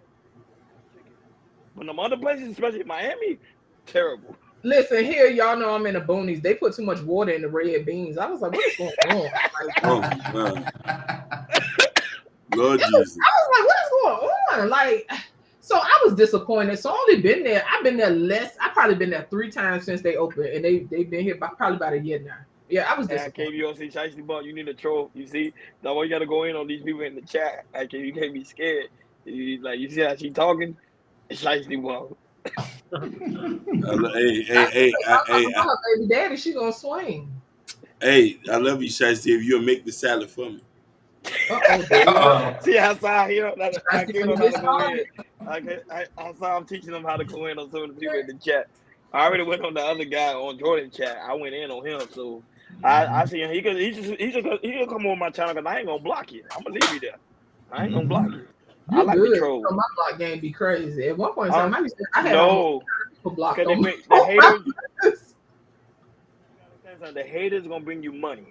Keep the haters around. That's one You thing know I how to understand. market yourself. You know I don't care nothing about all that. I be trying to get people. That's exactly. JJ, you like to go in on people in the chat. I don't know why you be blocking people, but you be the main one going in on people in I the love chat. the chat, and they be messing up my chat experience. I want to That's have what has her own an energy. enjoyable chat experience. And when I No, see dumb people, ugly people, like it's annoying. But I changed up though. I got maybe 3 people on my block list now. At one point in time, it was almost 300 people.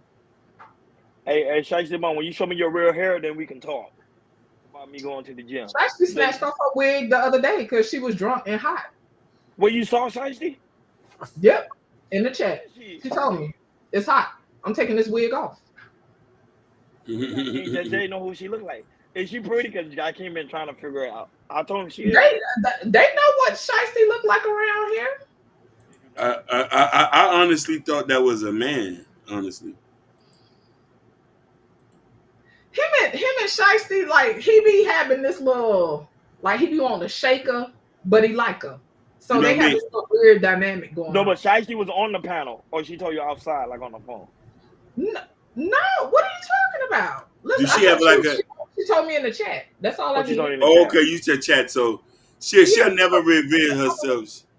No, somebody tried to quote unquote expose her, dox her one time. So a few people seen Shiesty, and to be honest with you, Shiesty on one of them pictures, we just don't know who it is because it's about 5-6 chicks in the picture. No chaser. She going in on me, no chaser. She talking about I need a salad. So I told her until her hair is long as mine, then we can talk. You know what I'm saying? We can talk about me inside. Let's hold on. Let's be clear. Shiesty actually used to have locks. Okay. She cut a lot. Listen, I'm gonna tell you something. Until I see her personally, I'm gonna still think that's a man. You just want to see it. So just say I want to see you, Shiesty. No. I want to see my eyes. I want to behold. Shiesty's so scary. Like, you know what I'm saying? Because Shiesty, you talk a lot of shit, and I'm really trying to see if you a bad. I'm actually. That's what niggas be doing. I know exactly what is going on here. Hey, I'm actually wondering if she's at. Same thing with PhD, but they be like, "Hey, PhD was pretty." But I think PhD, she sounds pretty. I want to, you know, because I feel like they all work at Family Dollar with the mouth they be having on here. You know what I'm saying? What's wrong with working at Family Dollar? No, nothing's wrong with working at Family Dollar. I'm just saying, with the mouth like that, a lot of their stuff is on discount. It's low budget energy. So that's what I'm saying. That's what I'm saying. Family Dollar is not low budget. It's expensive now. You know what I mean? That's all I'm saying. Hey, Hakeem, they raising the prices of Family Dollar. Have you met Travel One yet or no? Who? Travel One? I don't know who that. I don't know who that is. Do you know who Travel One is, Ron? No. Oh, really? Oh, wow. What about Travel you? One, I seen him in the chat, but I don't know who that is. No, I I don't know who he is either. Yeah, she's like Shiesty, only in the chat. She never goes on panels and She on Travel One always talk about deep stuff, like deep. She be on Jay Prince, she be on Venus and other people's panels. Okay, so not panel, but in the chat. I know who it is, but yeah. I never seen that person. No. Yeah. The only one I really want to see is Shiesty Bomb because I know how DB look like. We know how DB look like, but it's just Shiesty Bomb is the only one I want to see because she talk a good game. I want to see them. I want to see what that mouth do though. Whoa! I know I can't only talking that because he tried me in the chat. That's why I'm talking like that too. No, it's all good. Oh wait, what happened? Ronnie just turned up. See, I was dealing with this little one over here. I ain't never heard mine. Yeah, I forget what it was, and I don't need to remember it, right? But it was only one time I really seen Ronnie turn up. Listen, it was a love relationship. Yeah, it be like that. It be like that. But it was only one time I saw Ronnie turn up. Listen, I had to jump on my phone. I'm like, Ronnie, chill. Ronnie, chill. She did. Ronnie, chill. Don't do it. Don't do it.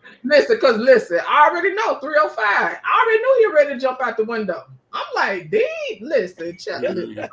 I can't know it. I keep it like, yo, Ronnie, chill. Yeah. People be thinking it's sweet. Keisha, this not me. There's some dudes out here that's really about that. They're not gonna keep talking. Basically, Dr. Jekyll and Mr. Hyde around here. But go ahead, Jordan. I think you're Dr. Jekyll and Mr. Hyde.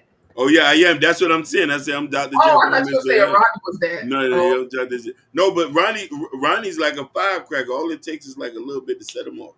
Yeah, really do. Like I said, so the really one do. time I will hop on like if somebody say my name. I saw him, I jumped on that phone quick because I was like, okay, because he was like, yeah, keep talking, yeah, we about that. As soon as I was like, tap out. But anyway, what else y'all talking about? Y'all know I be rambling. I be tearing up. Don't forgive me. Keisha, just forgive me. I wasn't joking. I was trolling with somebody in the chat that I know. That's right. Yeah, it's all harmless. Like we troll each other. That's right. Hey, Keisha, Keisha, don't let him fool you. His mouth is filthy when he's get right. Ronnie, man. I'm so sweet and innocent. I be like, child, please, Ronnie. Y'all think I got a filthy mouth? Ronnie, the Haitian sensation. Thank you. See, somebody said Haitian sensation. I was telling somebody that. He said, I come from the Mo3, the most hated blogger was the first channel I was on. Listen. Shout out to Mo3. Shiesty came from the Mo3 sector. I thought she came from the beef sector. That's what I thought. Shiesty, until you show your face, man, like I'm going to still think you a ghost. What, Notre Dame? Oh, she said, oh, you. Oh, yeah. He said, well, yeah. I do got a filthy mouth. I'm just, Hakeem got a filthy mouth. Listen, I'm just low on here. But when we outside, maybe don't start. Maybe talking about you got us all full. Listen, when we outside, I'm standing on business.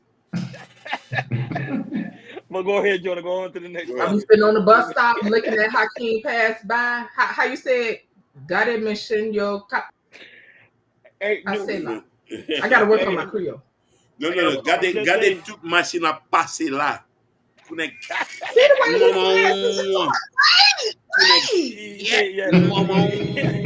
he said so clean. Like he said, hey, no.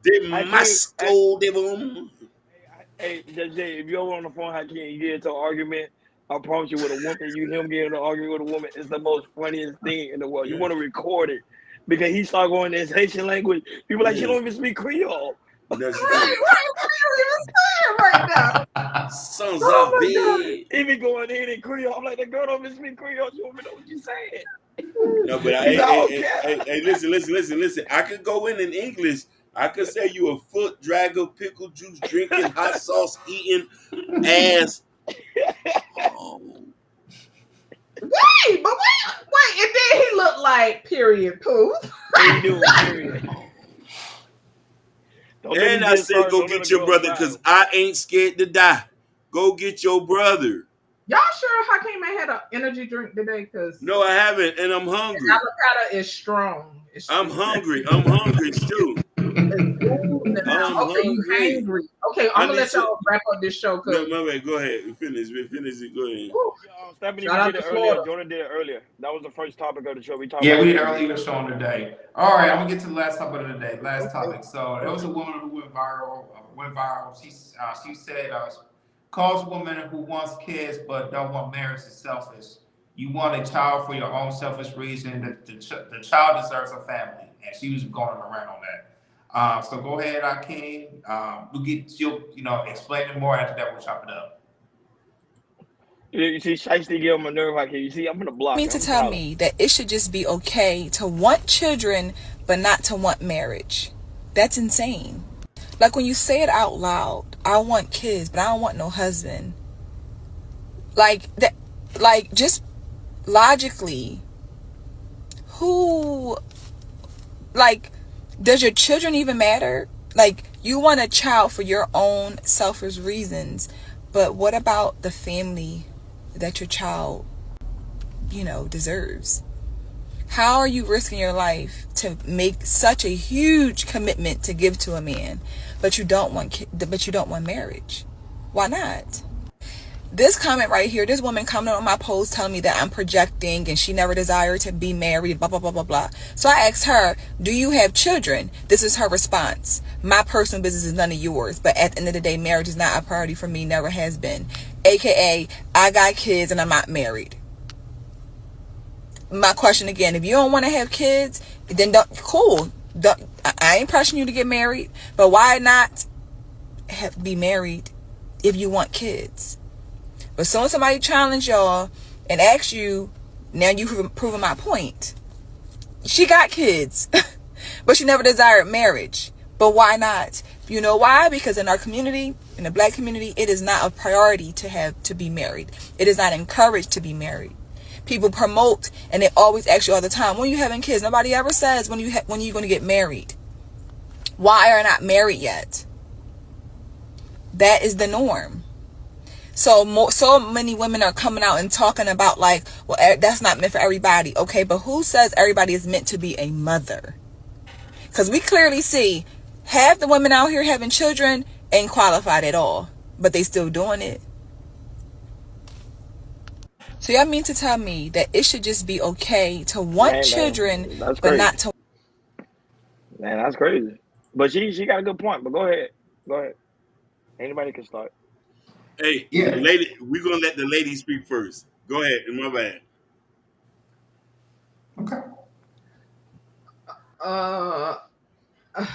Okay.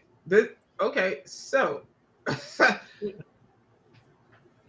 I'm trying to focus, y'all, and I'm trying to get outside of my feelings because I be picking up on energy.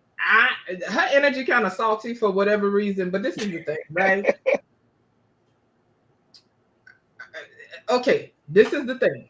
People value marriage differently, right? I don't know why we try to impress our values on other people. Some people truly see marriage as a business. Some people want marriage for companionship. Yes, if we are going to complain about broken homes and stuff like that, then yeah, that needs to be addressed. Now, we're also in a time where people are having children and not getting married, not even being in the same house and co-parenting together. That is not to say that a person can't yield a productive citizen out of that type of environment. I'm a single mother, so I'm not here to shame nobody, right? But I personally, it's possible to want to have a child and not be married. Now, whether or not it's selfish, that's what someone else has to figure out. We live in a time now where people don't want to be bothered with one another. People tolerance is low. Soon as some shit is uncomfortable, okay, yeah, fuck you, get up out of here. You annoying me. You get on my nerves. Like I like things my way. I don't like to compromise. I don't like to have to work with somebody. And this is a part of that human connectedness that I was talking about. And I'm going to stay on that soapbox, right? Because we have this whole list of things that we want. They superficial, they transactional, but they lack meaningful connection. So, I know people that want to have kids and not be married. Me personally, that was never my goal personally, because I've always wanted to be married. I love family. I said it on my live the other day.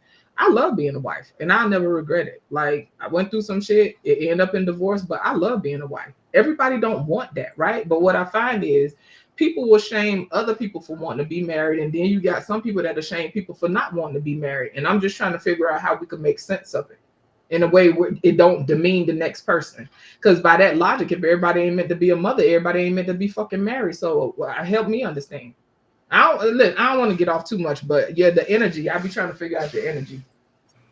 I know for me, and I learned this lesson, for me, is to stay out of people's business. Just really stay out of people's business. People have their own way to think about if they want to have kids or they want to adopt a kid, just whatever, It's just like, I know for me, it's not, I know for me, when I want a kid, I want to be married when I have my kids. That was the best option for me that I wanted to do. And, I'm doing it right now. For your situation, like just like my mom, she wanted the same thing, but since she got married, but she got divorced and it didn't work out that way.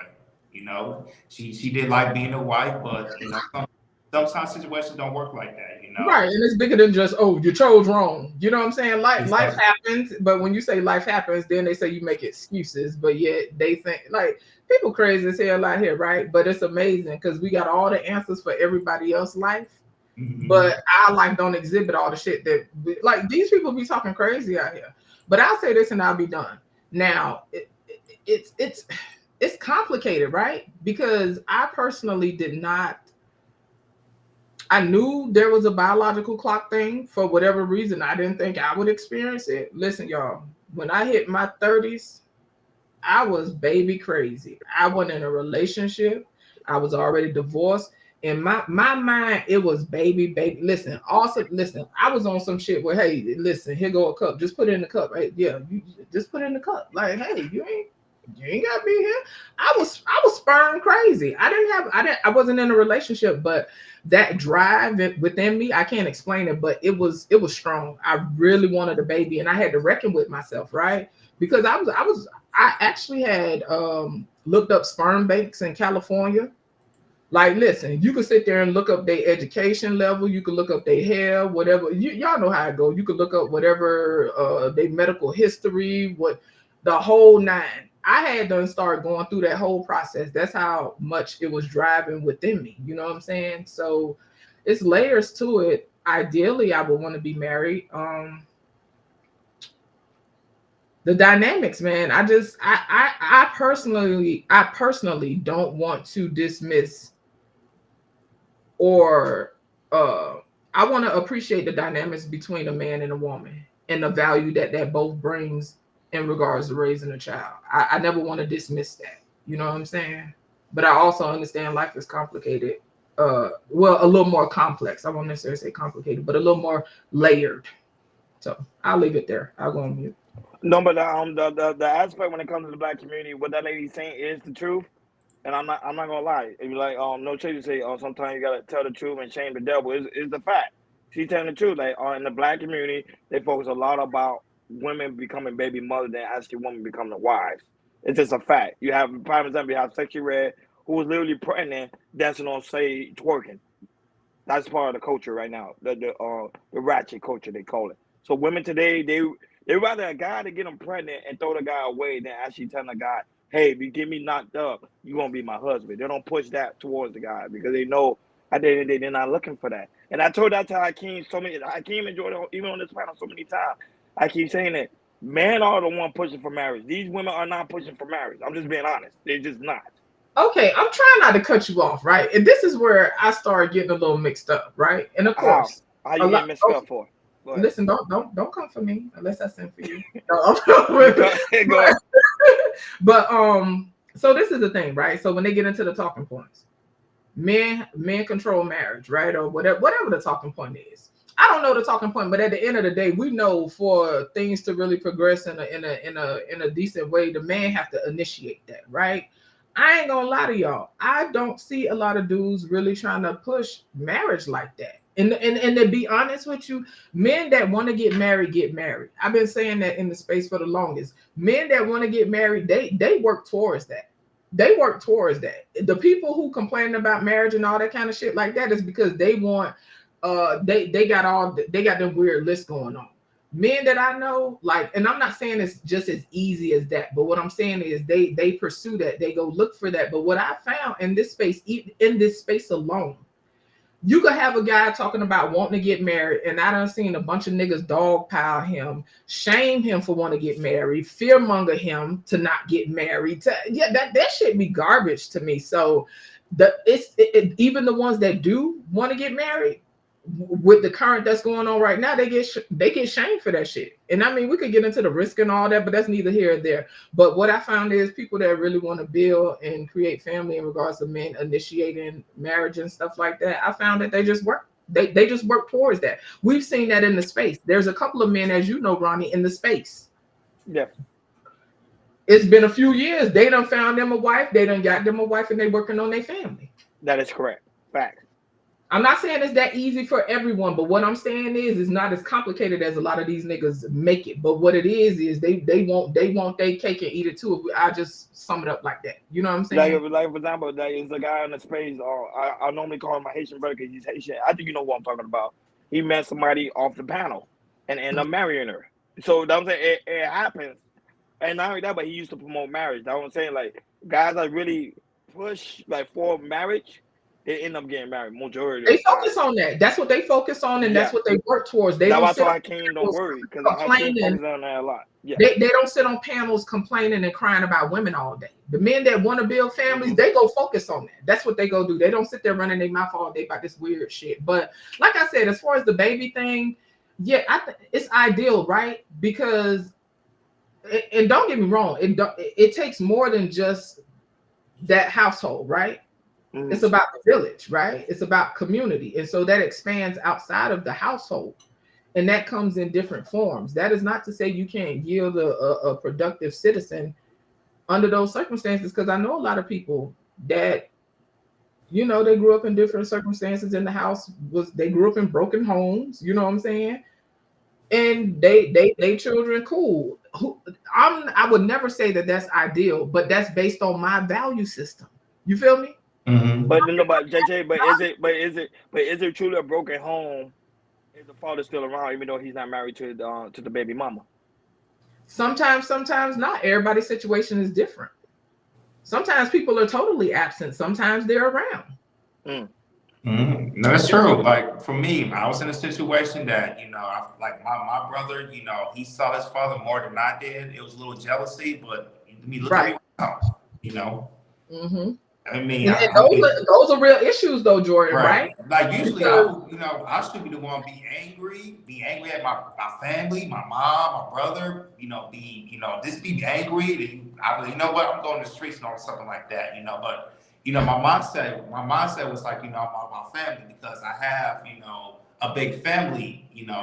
From my mother's side and everything. And I saw a lot of marriages and everything. And I was like, you know what? That's what I'm going to do.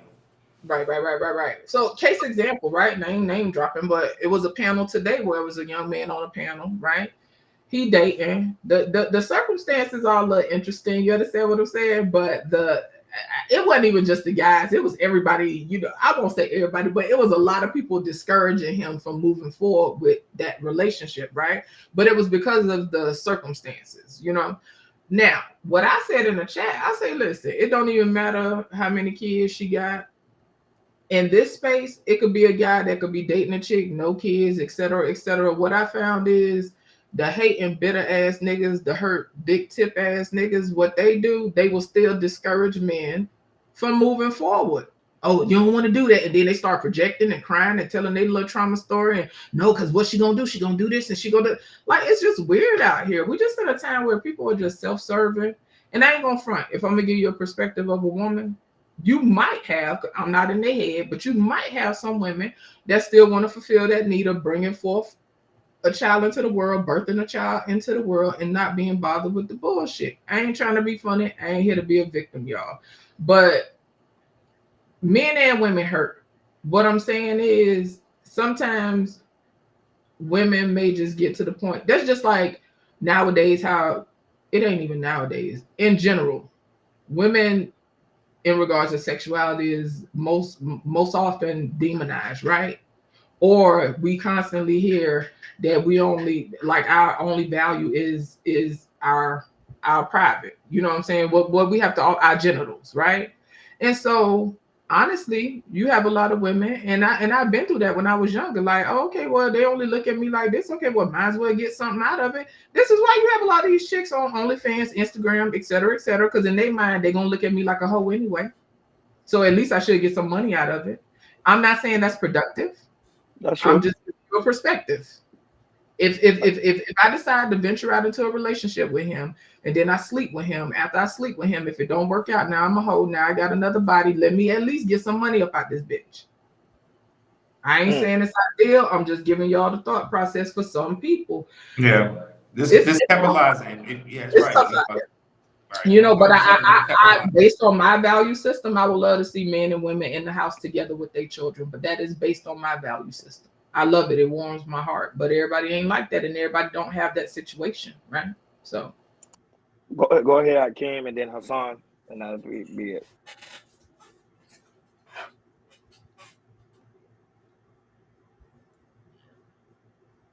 Shout out to Eric Brown. How you been, brother? Long time no see. So, shout out to Chocolate Earth. He was on here too. Shout out Chocolate. So I'm gonna come at this from a different perspective. There's nuances to dating in 2024. A lot of people who are not actively dating will be misconstrued about what's going on. Times have changed. The dynamics have changed. Now, I'm going to tell you somebody who has been actively dating.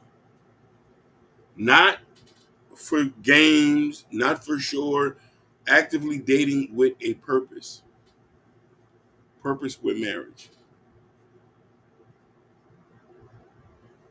You're going to meet people in different sectors, they want different things. I've met women who don't want to be married because of control, because of being under a leadership, because they know if they get with a certain type of man, a man will have certain sort a dominance over them. Now, we're going to fast forward this next. We're going to fast forward this to another act. Ronnie said something that I'm going to have to agree with him on. There are women who do not want marriage. Having kids is not a having kids is a conversation before marriage. We look at just being together and having kids as life. The conversation of the covenant, most of us even go raise the church, but we don't date people in church. A lot of our baby fathers and baby mothers are from secular situations. Follow me this. Most women don't even ask you to put on the condom half the time. Yeah, we gonna get there. We gonna get there. I'm gonna go back on mute because I don't know what she's saying. No. But go ahead. You got it. Yeah, we gonna get there. What she said? She said, I don't come across many black men pushing for marriage like that. So here's the thing. The men who are pushing for marriage tend to fall with women who don't want marriage. Women want marriage from men that don't even conceive themselves marriage. They have kids that don't even see themselves marrying with. I'm just talking about from my anecdotal experience. I'm not speaking from generality. I've met women who want to set certain rules when you know you can't do that. When you're dealing with men, certain men are not going to go for certain things. So now we're looking at this from a different point. We're in a time of change where you might want it, the person you meet might not want it, so you're okay with the situationship. Dating now is we're just okay. Having the baby is just okay. You know what I mean? Most of the time, a lot of people ain't going to admit to this. We'll meet somebody, it get hot and steamy real quick. It get hot and steamy real quick. You don't even know the person's ideology, who he voted for, who this. What you mean you talking about getting married? You ain't in church. I want Go to ahead. add this to what Hakeem is saying when my wife was pregnant. I've been to OBGYN, I've been to every single one, and I missed one. And when you hear from when you hear from the OBGYNs, they see me, it'd be like rare to see me. It's like, oh my God. And like when I wasn't, I was like, oh my God, where's your husband or anything like that? Because the OBGYN be saying, like, when they see me every day, say, oh wow. You're like one of the first fathers that, come on a daily basis, be with their girlfriend or wife and everything. I was like, oh wow, really? Because I thought, we'll see, not just me, but it'll be more, women. I'm just talking about women in general, not just black women, but Asian and white and everything. They saw how rare it was when they see me coming like on an everyday basis. But I work overnight, so I have that luxury to come during the day and go to the appointments and everything. But yeah, they be seeing when they see me coming out every day, be like, oh wow, he coming every day, and when I think about it, it's I thought it would be regular for the father would come to their appointments and everything, and you don't hear that a lot. So it was kind of strange when I heard it. But go ahead, Hakeem. So I'm going to finish this. I'm going to answer two, and I'm going to let y'all get this cut. Stephanie Walker said I'm putting the blame on women. I'm not putting the blame. I'm just telling you. Didn't I say I'm speaking from my anecdotal experience, right? I haven't spoke general. There's some dudes who ain't supposed to be married. There's some dudes who ain't even supposed to be having kids, but they still having it. I want to check this. I'm gonna check this now. Shout outs to Eric Brown, longtime viewer. My brother from him, he said people look for relationship that come up to an idea, any type of servitude, and be scary. All the while is really what they need is a healthy. I can't even pronounce that word. I'm gonna let one of y'all help me out here. You know I'm from the South. That last word right there. Is it reciprocity? Yeah. People will get married if it benefits them. Now, I'm telling you this. Most women who've been by themselves for so long cannot fathom the idea of being under control of a man. I am a man who's dominant. I want control. I'm not going to sit here and lie to you. I'm not going to sit here and lie to you. Most women won't sign up for what I'm giving. And there's a lot of men who are like me, who's willing to pay bills, but I'm going to tell you what the fuck to do. Go ahead, brothers. No, go ahead, Hassan. Before Judge Jay closes out. Go ahead, son. You got any comments? Yeah. I mean, I've been saying this for a while, but I know people are gonna hate when I use my country and stuff, so I'm not gonna use that. No, you can use it. It's your anecdotal experience. Do not deviate from that. Okay. You know your boundaries, Hassan, so you good. You know not to cross certain lines. You good? Because I feel like I'm Muslim today too, Hassan. Yeah. Let's get it. You got to be married and all that. I agree with you. But in America, what I came to understand is we got to learn. And I get it. No one wants to be told what to do. Mind your own business. If people get married, they get married. They don't, it's like you said. Some people just okay having kids. So in America is the new normal. So either we accept it or we're going to be complaining to the end of time. So it is what it is. And we got to face reality too. Now, that's all I got to say on that. And go ahead, Jess. So in short, I agree again. Based on my value system, a man and a woman in the house together sharing and raising children, sharing life together is ideal. I think that because times have changed, people are more individualistic. People have more individual power, right? Women have more options. Women don't have to be subjected to certain things in households. You feel me? And so I do think that has changed the trajectory of things on a lot of levels, right? I also think there's a lost art to understanding duty, right? There's levels to it, right? When you get married, of course, you want things to be smooth sailing, but ultimately there's a level of duty that is required. And I think that a lot of people just not up for the challenge nowadays, right? Because we got our own shit to do. We got our own money to chase, our own bags, our own goals, our own dreams, right? But if you could find someone with a shared purpose, right? I think people come together and get married, but don't have a shared purpose. Or, you know what I'm saying? You have your own individual purpose, but if you know the talking points, I'm on my purpose and all this old other bullshit, right? That's cool. People have their individual goals, but I think in order for people to thrive and survive in a relationship of marriage where they coming together long term, you have to have a shared purpose. And I think that's where a lot of people miss out, and they miss out on the aspect of duty. So anyway, I'm all for families. I encourage it. I advocate for it, but I also understand that times have changed, and I don't demonize people who choose to move in a different way outside of that. And that's all. Thank you for having me. No, thank you for being on the show. Like always, Yeah, thank you, Jay. I don't know you're gonna read the comment because we're about to close out. What happened? You about to read the comment? It says Cause you highlighted it. I ain't sure you was gonna read it. Yeah. It says, but on seriousness, I just want to say people should want to serve one another in the household. I agree with that too. I want to serve the two, but I also want to protect what I can control. And this is why it's so very important to make sure. Like that. And this is why it's so very important to like, share, and subscribe, and hit that notification bell on the right hand side. Remember, we do go live each and every Monday, Wednesday, Friday, 6 o'clock Eastern time. Like always, Just Jay, put your chat in the chat. Subscribe.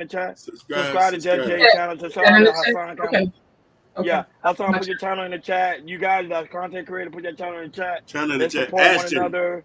Is Ashton going Ashton, live after this, or he's I not? think Ashton's going live right after this. Yeah, You yeah. know, he's going to talk about Jay's in a private chat where he's going to talk about. So I know they're going to talk about that over there. So go over there, subscribe to Shiesty Avenger, Hassan, You gonna be over there? Brownie, you know, Just Jay. Subscribe to these people. You know what I'm saying? Let's help one another. Let's help each other grow.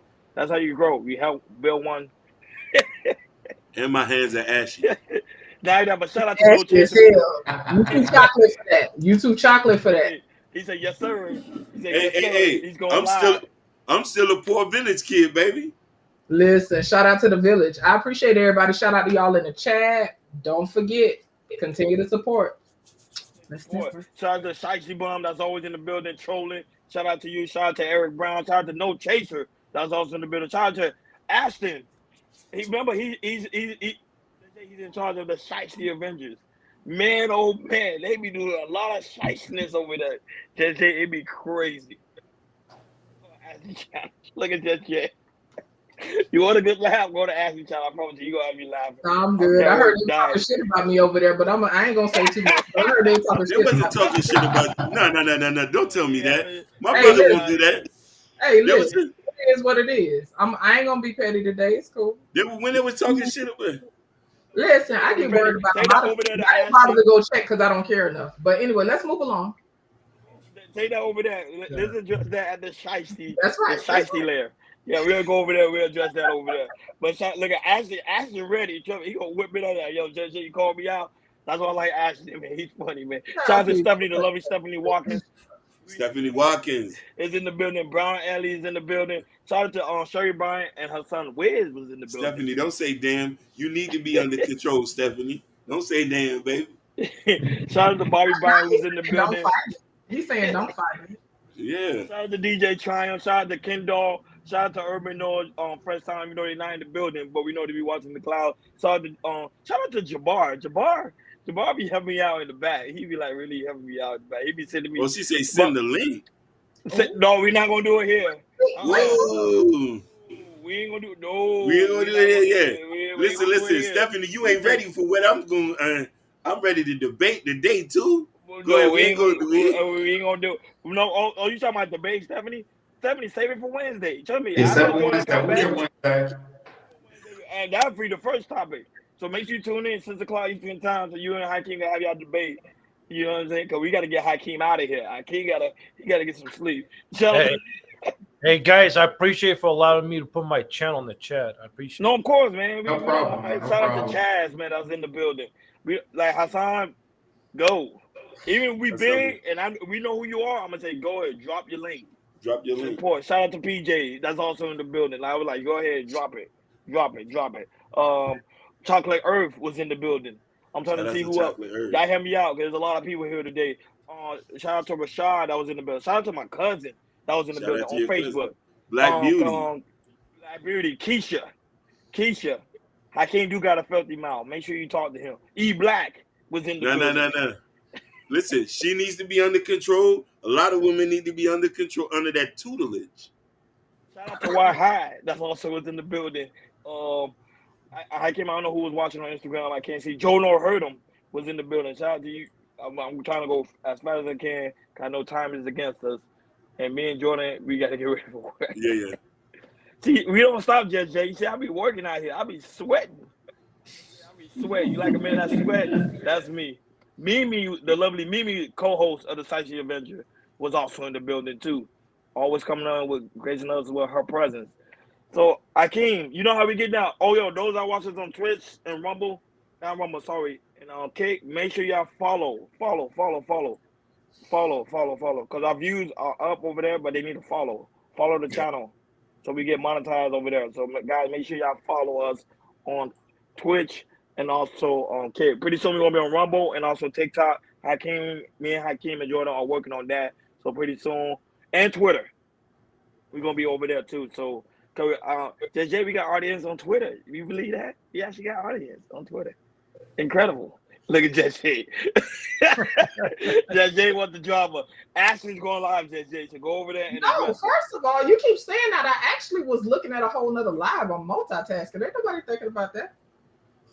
Most I like that drama. But like always, guys, make sure you go to Cal Culture Radio Community tab. In the Community tab, there's the Cal Culture Radio T-shirt with me and Jordan got on, the Cal Culture Radio hat, the Cal Culture Radio coffee mug. Oh, but we have a whole brand over here, just we ain't playing. You when you was gone. Listen, I got all those links. Stop playing. I know And about not all only that, but of Hakeem book, Black Love. I already seen the new book. Stop playing. The book, yeah. Did you fix the problem, Hakeem?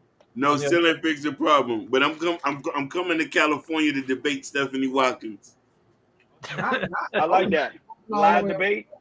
Or we could fly her in to Miami. Why you just don't fly her in to Miami? Hakeem and have the debate. We can, but I had a strict rule never to fly a woman out unless she's submissive. On cap. Unless she's submissive. Oh, so you that's yeah. all cap. I don't believe none. I'll tell you, I don't believe none of that come out. I don't fly no women out. I don't fly no women out. That's I'm gonna say this one. You know what? This is a whole nother conversation. Cause look at him. What? Yup. I'm not even gonna worry about it. Like always, we on the show, guys. Thank you for tuning in to Cal Culture.